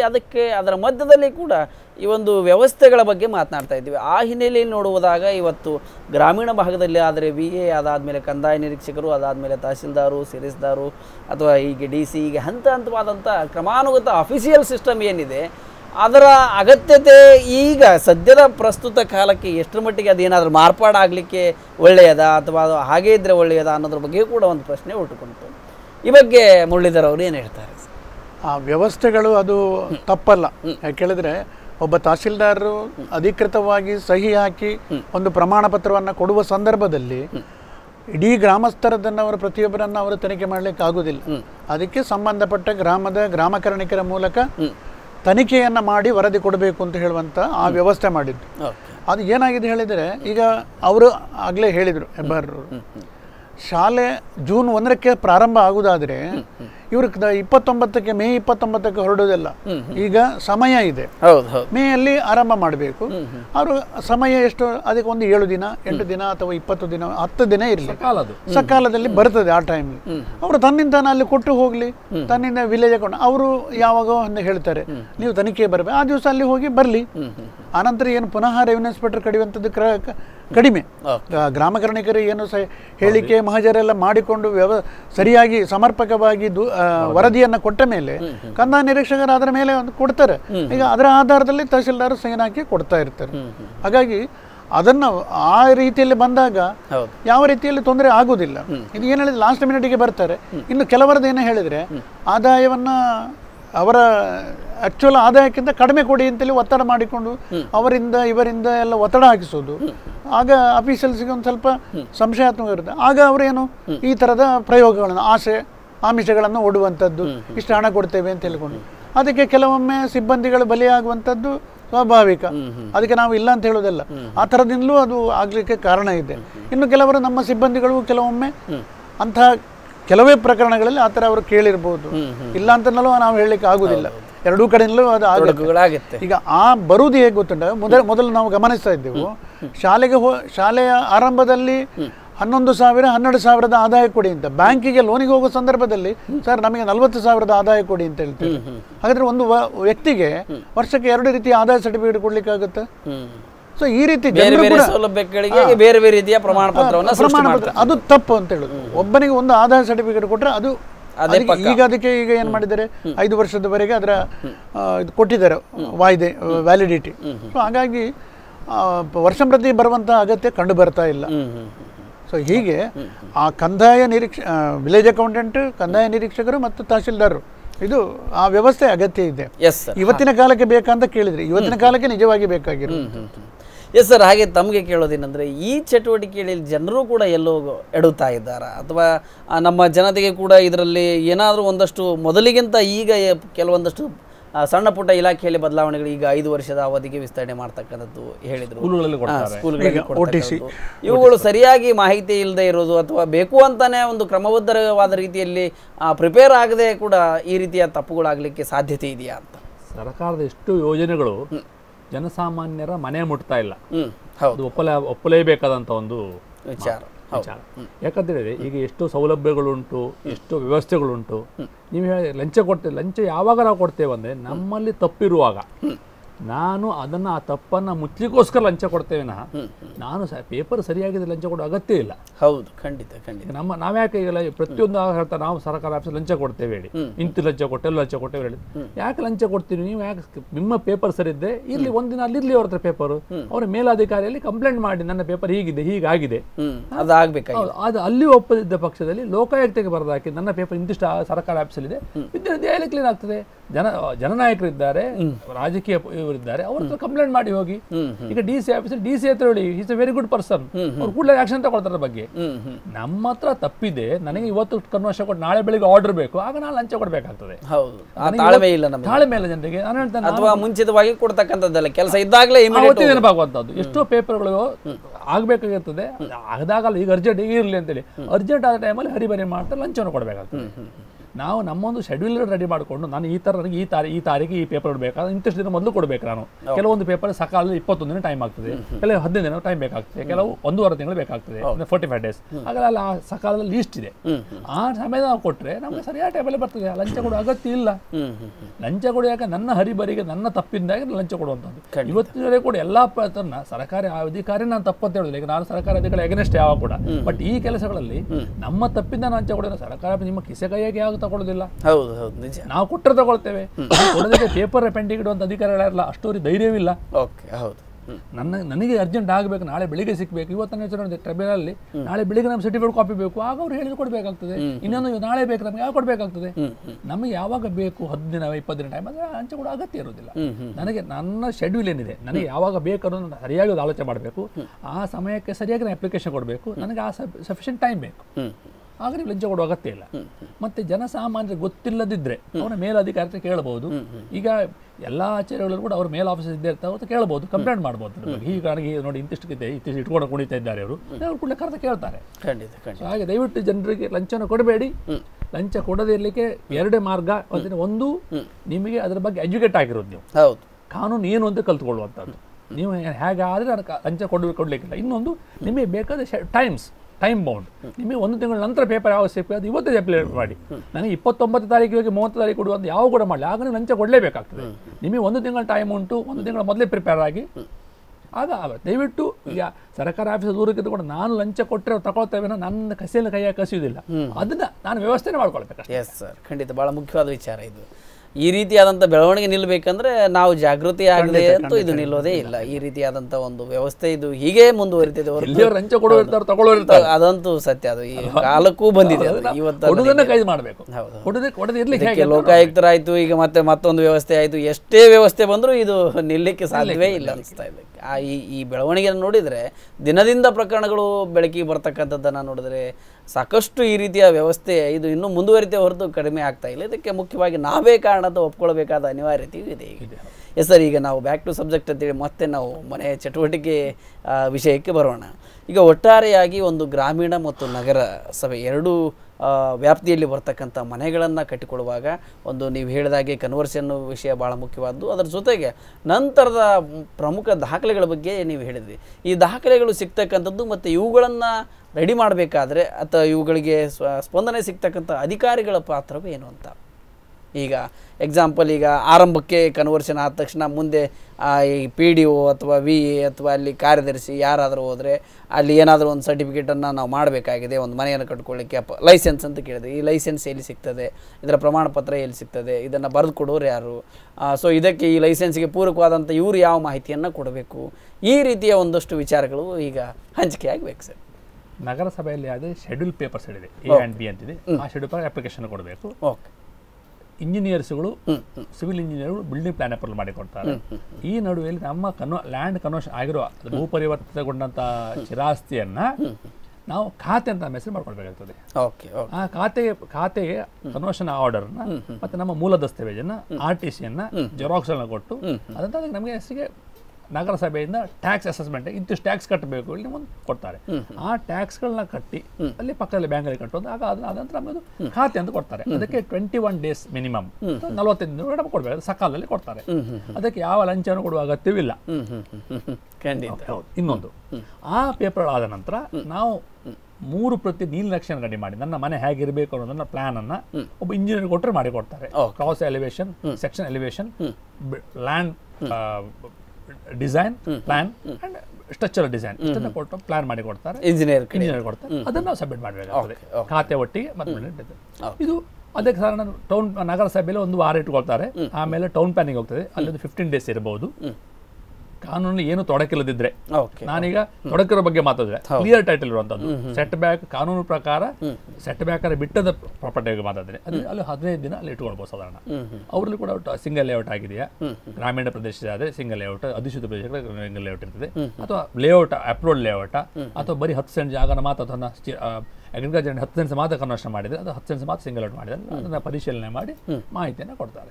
ನಿಮಗೆ 1.5 ತಿಂಗಳು ಹಬ್ಬ ಟೌನ್ ಪ್ಲಾನ್ ಮುನ್ಸಿಪಾಲಿಟಿ 1.5 ತಿಂಗಳ ಕೆಲಸ ಇದು, ಎಲ್ಲ ಟೈಟಲ್ ಕ್ಲಿಯರ್ ಇದ್ರೆ. ಸೊ ಇದಕ್ಕೆ ಅಪ್ಲಿಕೇಶನ್ಗಳು ಆಯಾ ಕಚೇರಿಗಳಲ್ಲಿ ಸಿಗ್ತದೆ, ಅಥವಾ ಆ ಗೊತ್ತಿಲ್ಲದ ಆ ಸಿಬ್ಬಂದಿ ಅಂತ ಕೇಳಿದ್ರೆ ಸಿಬ್ಬಂದಿಗೆ ಸರಿಯಾದ ಮಾಹಿತಿಯನ್ನು ಕೊಡ್ತಾರೆ. Yes sir. ಈಗ ಗ್ರಾಮೀಣ ಭಾಗದಲ್ಲಿ ನೋಡೋದಾದರೆ ಸರ್, ಈಗ ಕಾರ್ಯದರ್ಶಿಗಳ ಕಡೆಯಿಂದ ಮತ್ತು PDOಗಳ ಕಡೆಯಿಂದ ಅಥವಾ ನಿಮ್ಮ ಈ BA ಅಧಿಕಾರಿಗಳ ಕಡೆಯಿಂದ ಮನೆ ಕಟ್ತಕ್ಕಂಥ ವಿಚಾರದಲ್ಲಿ ಈ ಕೆಲವು ಬಾರಿ ಒಂದು ಯೋಜನೆಗಳು ಬಂದಾಗ ಅಲ್ಲಿ ಪರಿಶೀಲನೆ ಮಾಡ್ತಕ್ಕಂಥದ್ದು ಬಹಳ ಮುಖ್ಯವಾದದ್ದು. ಅಲ್ಲಿ ನಿಮ್ಮ ಸಿಬ್ಬಂದಿ ಒಬ್ಬರು ನಿಂತು ಫೋಟೋ ತೆಗೆದು ಇದು ಬೇಸ್ಮೆಂಟ್ ಆಯಿತು, ಇದು ಇಷ್ಟ ಆಯಿತು, ಸೌಲಭ್ಯಗಳ ವಿಚಾರದಲ್ಲಿ ಈ ರೀತಿಯ ಚಟುವಟಿಕೆಗಳು ಯಾಕೆ ಬೇಕು, ಇದನ್ನು ಯಾವ ರೀತಿಯಾಗಿ ನಿರ್ವಹಣೆ ಮಾಡಲಿಕ್ಕೆ ಯಾಕೆ ಹೇಳಿದರೆ, ಕೆಲವೊಮ್ಮೆ ಏನಾಗ್ತದೆ ಹೇಳಿದರೆ ಈ ಮನೆಯ ಕಟ್ಟಲಿಕ್ಕೆ ಅಂತ ಸಾಲದ ಸೌಲಭ್ಯ ಮತ್ತು ಕೆಲವು ಸಹಾಯಧನ ಕೊಡ್ತಾರೆ ಸರ್ಕಾರದ್ದು. ಅದು ಕೆಲವೊಂದು ಕಡೆಗಳಲ್ಲಿ ಏನಾಗ್ತಿಲ್ಲ ದುರುಪಯೋಗ ಆಗ್ತಾ ಇದೆ. ಅದನ್ನು ತಡೆಗಟ್ಟಲಿಕ್ಕೋಸ್ಕರ ಈ ರೀತಿಯ ಸಾಕ್ಷ್ಯವನ್ನ ಮಾಡುವಂತ. ಉದಾಹರಣೆಗೆ ನಾವು ಹೇಳಿದ್ರೆ ನಿವೇಶನಗಳಲ್ಲಿ ಕೂಡ ನಿವೇಶನ ಅರ್ಹ ಫಲಾನುಭವಿಗಳಿಗೆ ಕೊಡಬೇಕು ಅಂತ ಹೇಳಿ ಕೊಟ್ಟು ಆಶ್ರಯ ಸಮಿತಿಯಲ್ಲಿ, ಅದು ಕೂಡ ಶಾಸಕರ ಅಧ್ಯಕ್ಷತೆಯಲ್ಲಿರುವಂತಹ ಆಶ್ರಯ ಸಮಿತಿಯಲ್ಲಿ ಕೊಟ್ಟಂತಹ ನಿವೇಶನಗಳು ಅವರಿಗೆ ನಿವೇಶನ ಇಲ್ಲ, ಮನೆ ಕಟ್ಟಬೇಕು ಎನ್ನುವಂತ ಕಾರಣದಿಂದ ಕೊಟ್ಟದ್ದು, ಅಂದು ಕೊಟ್ಟು 25 ವರ್ಷ ಅದರ ವಾಯ್ದೆ ಕಳೆದ ಮೇಲೆ ಅದನ್ನ ಮಾರಾಟ ಮಾಡ್ಲಿಕ್ಕೆ ಹೊರಡುವಂತ ಫಲಾನುಭವಿಗಳಿದ್ದಾರೆ. ಹಾಗಾದ್ರೆ ಅವರಿಗೆ ಕೊಡುವಂಥದ್ದು ನಾವು ಎಷ್ಟರ ಮಟ್ಟಿಗೆ ಅದು ಸಾರ್ಥಕ, ಆ ಯೋಜನೆಯ ಉದ್ದೇಶ ಏನಾಗ್ತದೆ? ಇಂಥದ್ದು ನಾವು ಕೆಲವು ಇಲ್ಲಿ ಉಡುಪಿ ತಾಲೂಕಲ್ಲಿ ಕಂಡಿದ್ದೇವೆ, ಎಲ್ಲ ತಾಲೂಕುಗಳಲ್ಲಿ ಕೂಡ ಇದನ್ನು ನಾವು ಕಂಡಿದ್ದೇನೆ. ಅದನ್ನು ತಡೆಗಟ್ಟಲಿಕ್ಕೆ ಪ್ರಯತ್ನ ಮಾಡಿ ಅದನ್ನು ರದ್ದು ಮಾಡಿದ್ದು ಕೂಡ ಇದೆ. ಅದರ ಮೇಲೆ ನಮ್ಮ ಮೇಲೆ ಅದಕ್ಕೆ ಆಪಾದನೆ, ನಮ್ಮ ಮೇಲೆ ದೂರು ಕೊಡುವವರು ಇದ್ದಾರೆ, ಅದಕ್ಕೆ ಪ್ರತಿಭಟನೆ ಮಾಡಿದವರು ಇದ್ದಾರೆ. ಮೂಡಬಿದ್ರೆ ಅಂತಲ್ಲಿ ಪ್ರತಿಭಟನೆ ಕೂಡ ಮಾಡಿದ್ರು, ನೀವು ಮಾಡಿದ್ದು ಸರಿಯಲ್ಲ ಅಂದ್ರೆ. ಈಗೇನು ಮಾಡಿದ್ದು, 2001ರಲ್ಲಿ ಕೊಟ್ಟದ್ದು ಆಶ್ರಯ ಯೋಜನೆಯ ಅಡಿಯಲ್ಲಿ ನಿವೇಶನವನ್ನ ಕೊಟ್ಟದ್ದನ್ನ ನಾವು ಅಲ್ಲಿ ಹೋದಾಗ 2011ಕ್ಕೆ ನೋಡುವಾಗ ಮನೆಯೇ ಕಟ್ಟಲಿಲ್ಲ. 2 ವರ್ಷದೊಳಗೆ ಮನೆಯನ್ನ ಕಟ್ಟಬೇಕು ಅಂತ ಹೇಳಿದ್ದಾರೆ. ಅದು ಎಲ್ಲಿವರೆಗೆ ಹೋಗಿದೆಲ್ಲ ಅದನ್ನ ಕರಾರು ಪತ್ರದ ಮೂಲಕ 3ನೇ ವ್ಯಕ್ತಿಗೆ ಮಾರಾಟ ಮಾಡಿದ್ದಾರೆ. ಅದು ಇವರಿಗೆ ಉಚಿತವಾಗಿ ಸಿಕ್ಕಿದ್ದು. ಇವರು ಪ್ರತಿಯೊಂದು ಸೈಟಿಗೆ ನಗರ ಪ್ರದೇಶದಲ್ಲಿ ಕಡಿಮೆ ಸಂಚಿಗೆ 1 ಲಕ್ಷದ ಮೇಲೆ ಉಂಟು. ಅದನ್ನು ಇವರು 50,000 1 ಲಕ್ಷಕ್ಕೆಲ್ಲ ಮಾರಾಟ ಕರಾರು ಪತ್ರದ ಪ್ರಕಾರ ಕೊಟ್ಟು ಅಲ್ಲಿ 3ನೇ ವ್ಯಕ್ತಿಗಳು ಮನೆ ಕಟ್ಟುತ್ತಾ ಇದ್ದಾರೆ. ಹಾಗಾದ್ರೆ ಇದು ಯೋಜನೆಯ ಇದನ್ನು ಏನ್ ಮಾಡುದು ಅಂತದಕ್ಕೆ ಪರಿಶೀಲನೆ ಮಾಡಬೇಕಕ್ಕೋಸ್ಕರ ಈ ಒಂದು ದುರುಪಯೋಗ ಆಗದಾಗೆ ಅದನ್ನು ನೋಡಿಕೊಳ್ಬೇಕಂತ. ಹಾಗೆ ಮನೆ ಕಟ್ಟುವ ಸಂದರ್ಭದಲ್ಲಿ ಫಸ್ಟ್ ಸ್ಟೇಜ್ ಗೋಡೆ ಕಟ್ಟಲಿಕ್ಕೆ, ಆನಂತರ 2ನೇ ಸ್ಟೇಜ್ ಇದು ಕೊಡ್ತಾರೆ, ಫೈನಲ್ ಸ್ಟೇಜ್ ಮನೆ ಕಂಪ್ಲೀಟ್ ಆಗಿರ್ಬೇಕಂತ. ಕೆಲವರು ಮನೆಯೇ ಕಟ್ಟದೆ ಬಿಲ್ ತಗೊಂಡವರು ಎಷ್ಟೋ ಕಡೆ ಇದ್ದಾರೆ. ಬಹುಶಃ ಇತ್ಲ ಕಡೆ ಮಾಡಬೇಕು ಅಂತೇಳಿ ಇರುವಂತದ್ದು ಯೋಜನೆಗಳು. ಅದಕ್ಕೋಸ್ಕರ ಈ ಸಿಬ್ಬಂದಿಗಳನ್ನು ಎಲ್ಲರೂ ಮಾಡ್ತಾರೆ ಅಂತ ಹೇಳಿದೆ. ಕೆಲವರೆಲ್ಲ ಅದರ ನಿಜವಾಗಿ ಅದರ ಇದನ್ನು ತಗೊಂಡು ಒಳ್ಳೆಯ ಮನೆ ಕಟ್ಟಿದವರು ಇದ್ದಾರೆ, ಅದರ ಮೇಲೆ ಕೆಲವು ಸಾಲ ಮಾಡಿಕೊಂಡು ಪಕ್ಕಾ ಮನೆ ಒಮ್ಮೆ ಜೀವಮಾನದಲ್ಲಿ ಒಮ್ಮೆ ಮನೆ ಕಟ್ಟುವಂತ ಪರಿಸ್ಥಿತಿ ಇದೆ. ಅಂತವ್ರ ಪಾಪ ಆ ರೀತಿಯಲ್ಲಿ ಕೂಡ ಮಾಡಿದವರಿದ್ದಾರೆ. ಅದು ಕಡಿಮೆ ಆಗಿರುತ್ತೆ. ಅಂಥವರಿಗೆ ನಿಜವಾಗಿ ನಾವು ಕೊಳ್ಳೇಬೇಕಾಗುತ್ತೆ, ಎಲ್ಲರೂ ಅಂತ ಹೇಳ್ತಾ ಇಲ್ಲ. ಎಸ್ ಸರ್, ಇವತ್ತಿನ ನಮ್ಮ ಈ ಸಂಚಿಕೆಯಲ್ಲಿ ಬಹಳಷ್ಟು ವಿಚಾರಗಳನ್ನು ಚರ್ಚೆ ಮಾಡಿದ್ವಿ. ಅದು ಈ ಒಂದು ಮನೆಯ ಚಟುವಟಿಕೆ ಕುರಿತಂತೆ ಏನೇನು ಪಾತ್ರವಿರ್ತದೆ ಇಲಾಖೆ ಮತ್ತು ಫಲಾನುಭವಿಗಳಾಗಿರ್ಬೋದು ಅಥವಾ ಮನೆಯನ್ನು ಕಟ್ತಕ್ಕಂಥ ಉತ್ಸಾಹಿ ಆ ಮನೆಯ ಮಾಲೀಕರಾಗಿರ್ಬೋದು, ಇವರ ನಡುವಿನ ಚಟುವಟಿಕೆಗಳ ಬಗ್ಗೆ ನಾವು ಸಾಕಷ್ಟು ಚರ್ಚೆಯನ್ನು ಮಾಡಿದ್ವಿ. ಹಾಗೆ ಭಾಳ ಮುಖ್ಯವಾಗಿ ಒಂದಷ್ಟು ಈ ಆಡಳಿತ ವ್ಯವಸ್ಥೆಯಲ್ಲಿ ಇರ್ತಕ್ಕಂಥ ತೊಡಕಿನ ಬಗ್ಗೆಯೂ ಕೂಡ ನಾವು ಅಲ್ಲಿರ್ತಕ್ಕಂಥ ಭ್ರಷ್ಟಾಚಾರ, ಅಲ್ಲಿ ನಾವು ಮಾಡ್ತಕ್ಕಂಥ ತಪ್ಪುಗಳು ಯಾವ ರೀತಿ ಅಂತೇಳಿ ಸಾಕಷ್ಟು ವಿಚಾರಗಳನ್ನು ಚರ್ಚೆ ಮಾಡಿದ್ವಿ. ಸೊ ಈ ವಿಚಾರಗಳನ್ನು ಇದುವರೆಗೂ ನಮ್ಮೊಂದಿಗೆ ಹಂಚಿಕೊಂಡ ಮುರಳೀಧರ್ ಅವ್ರಿಗೆ ಮತ್ತು ನಮ್ಮ ಕೃಷ್ಣ ಹೆಬ್ಬಾರ್ ಅವರು ಇಬ್ಬರಿಗೂ ಕೂಡ ಸಾಕಷ್ಟು ಅಭಿನಂದನೆಗಳನ್ನು ಸಲ್ಲಿಸ್ತಾ ಸರ್, ಥ್ಯಾಂಕ್ ಯು. ಎಸ್ ವೀಕ್ಷಕರೇ, ಬಹಳ ಮುಖ್ಯವಾಗಿ ಇವತ್ತಿನ ಒಂದು ಸಂಚಿಕೆಯಲ್ಲಿ ಸಾಕಷ್ಟು ವಿಚಾರಗಳನ್ನು ನಾವು ತಿಳ್ಕೊಂಡ್ವಿ. ಹಾಗೆ ಈ ವಿಚಾರಗಳ ಜೊತೆಗೆ ಈ ಮನೆ ಮತ್ತಿತರ ಕಟ್ಟತಕ್ಕಂಥ ಚಟುವಟಿಕೆಗಳು ಯಾವ ರೀತಿಯಾದಂಥ ಒಂದು ಪಾತ್ರವನ್ನು ವಹಿಸ್ತದೆ ಇಲಾಖೆ ಅನ್ನೋ ವಿಚಾರವೂ ಕೂಡ ಇವತ್ತು ಸಾಕಷ್ಟು ಚರ್ಚೆ ಆಯಿತು. ಇದೇ ಇವತ್ತಿನ ವಿಶೇಷ. ನೋಡ್ತಾ ಇರಿ ನಿಮ್ಮೂರಿನ ನಿರಂತರ ಸುದ್ದಿ, ಮಾಹಿತಿ ಮತ್ತು ಮನೋರಂಜನೆಗಾಗಿ ನಿಮ್ಮ ನೆಚ್ಚಿನ ಸ್ಪಂದನಾ TV. ನಮಸ್ತೆ.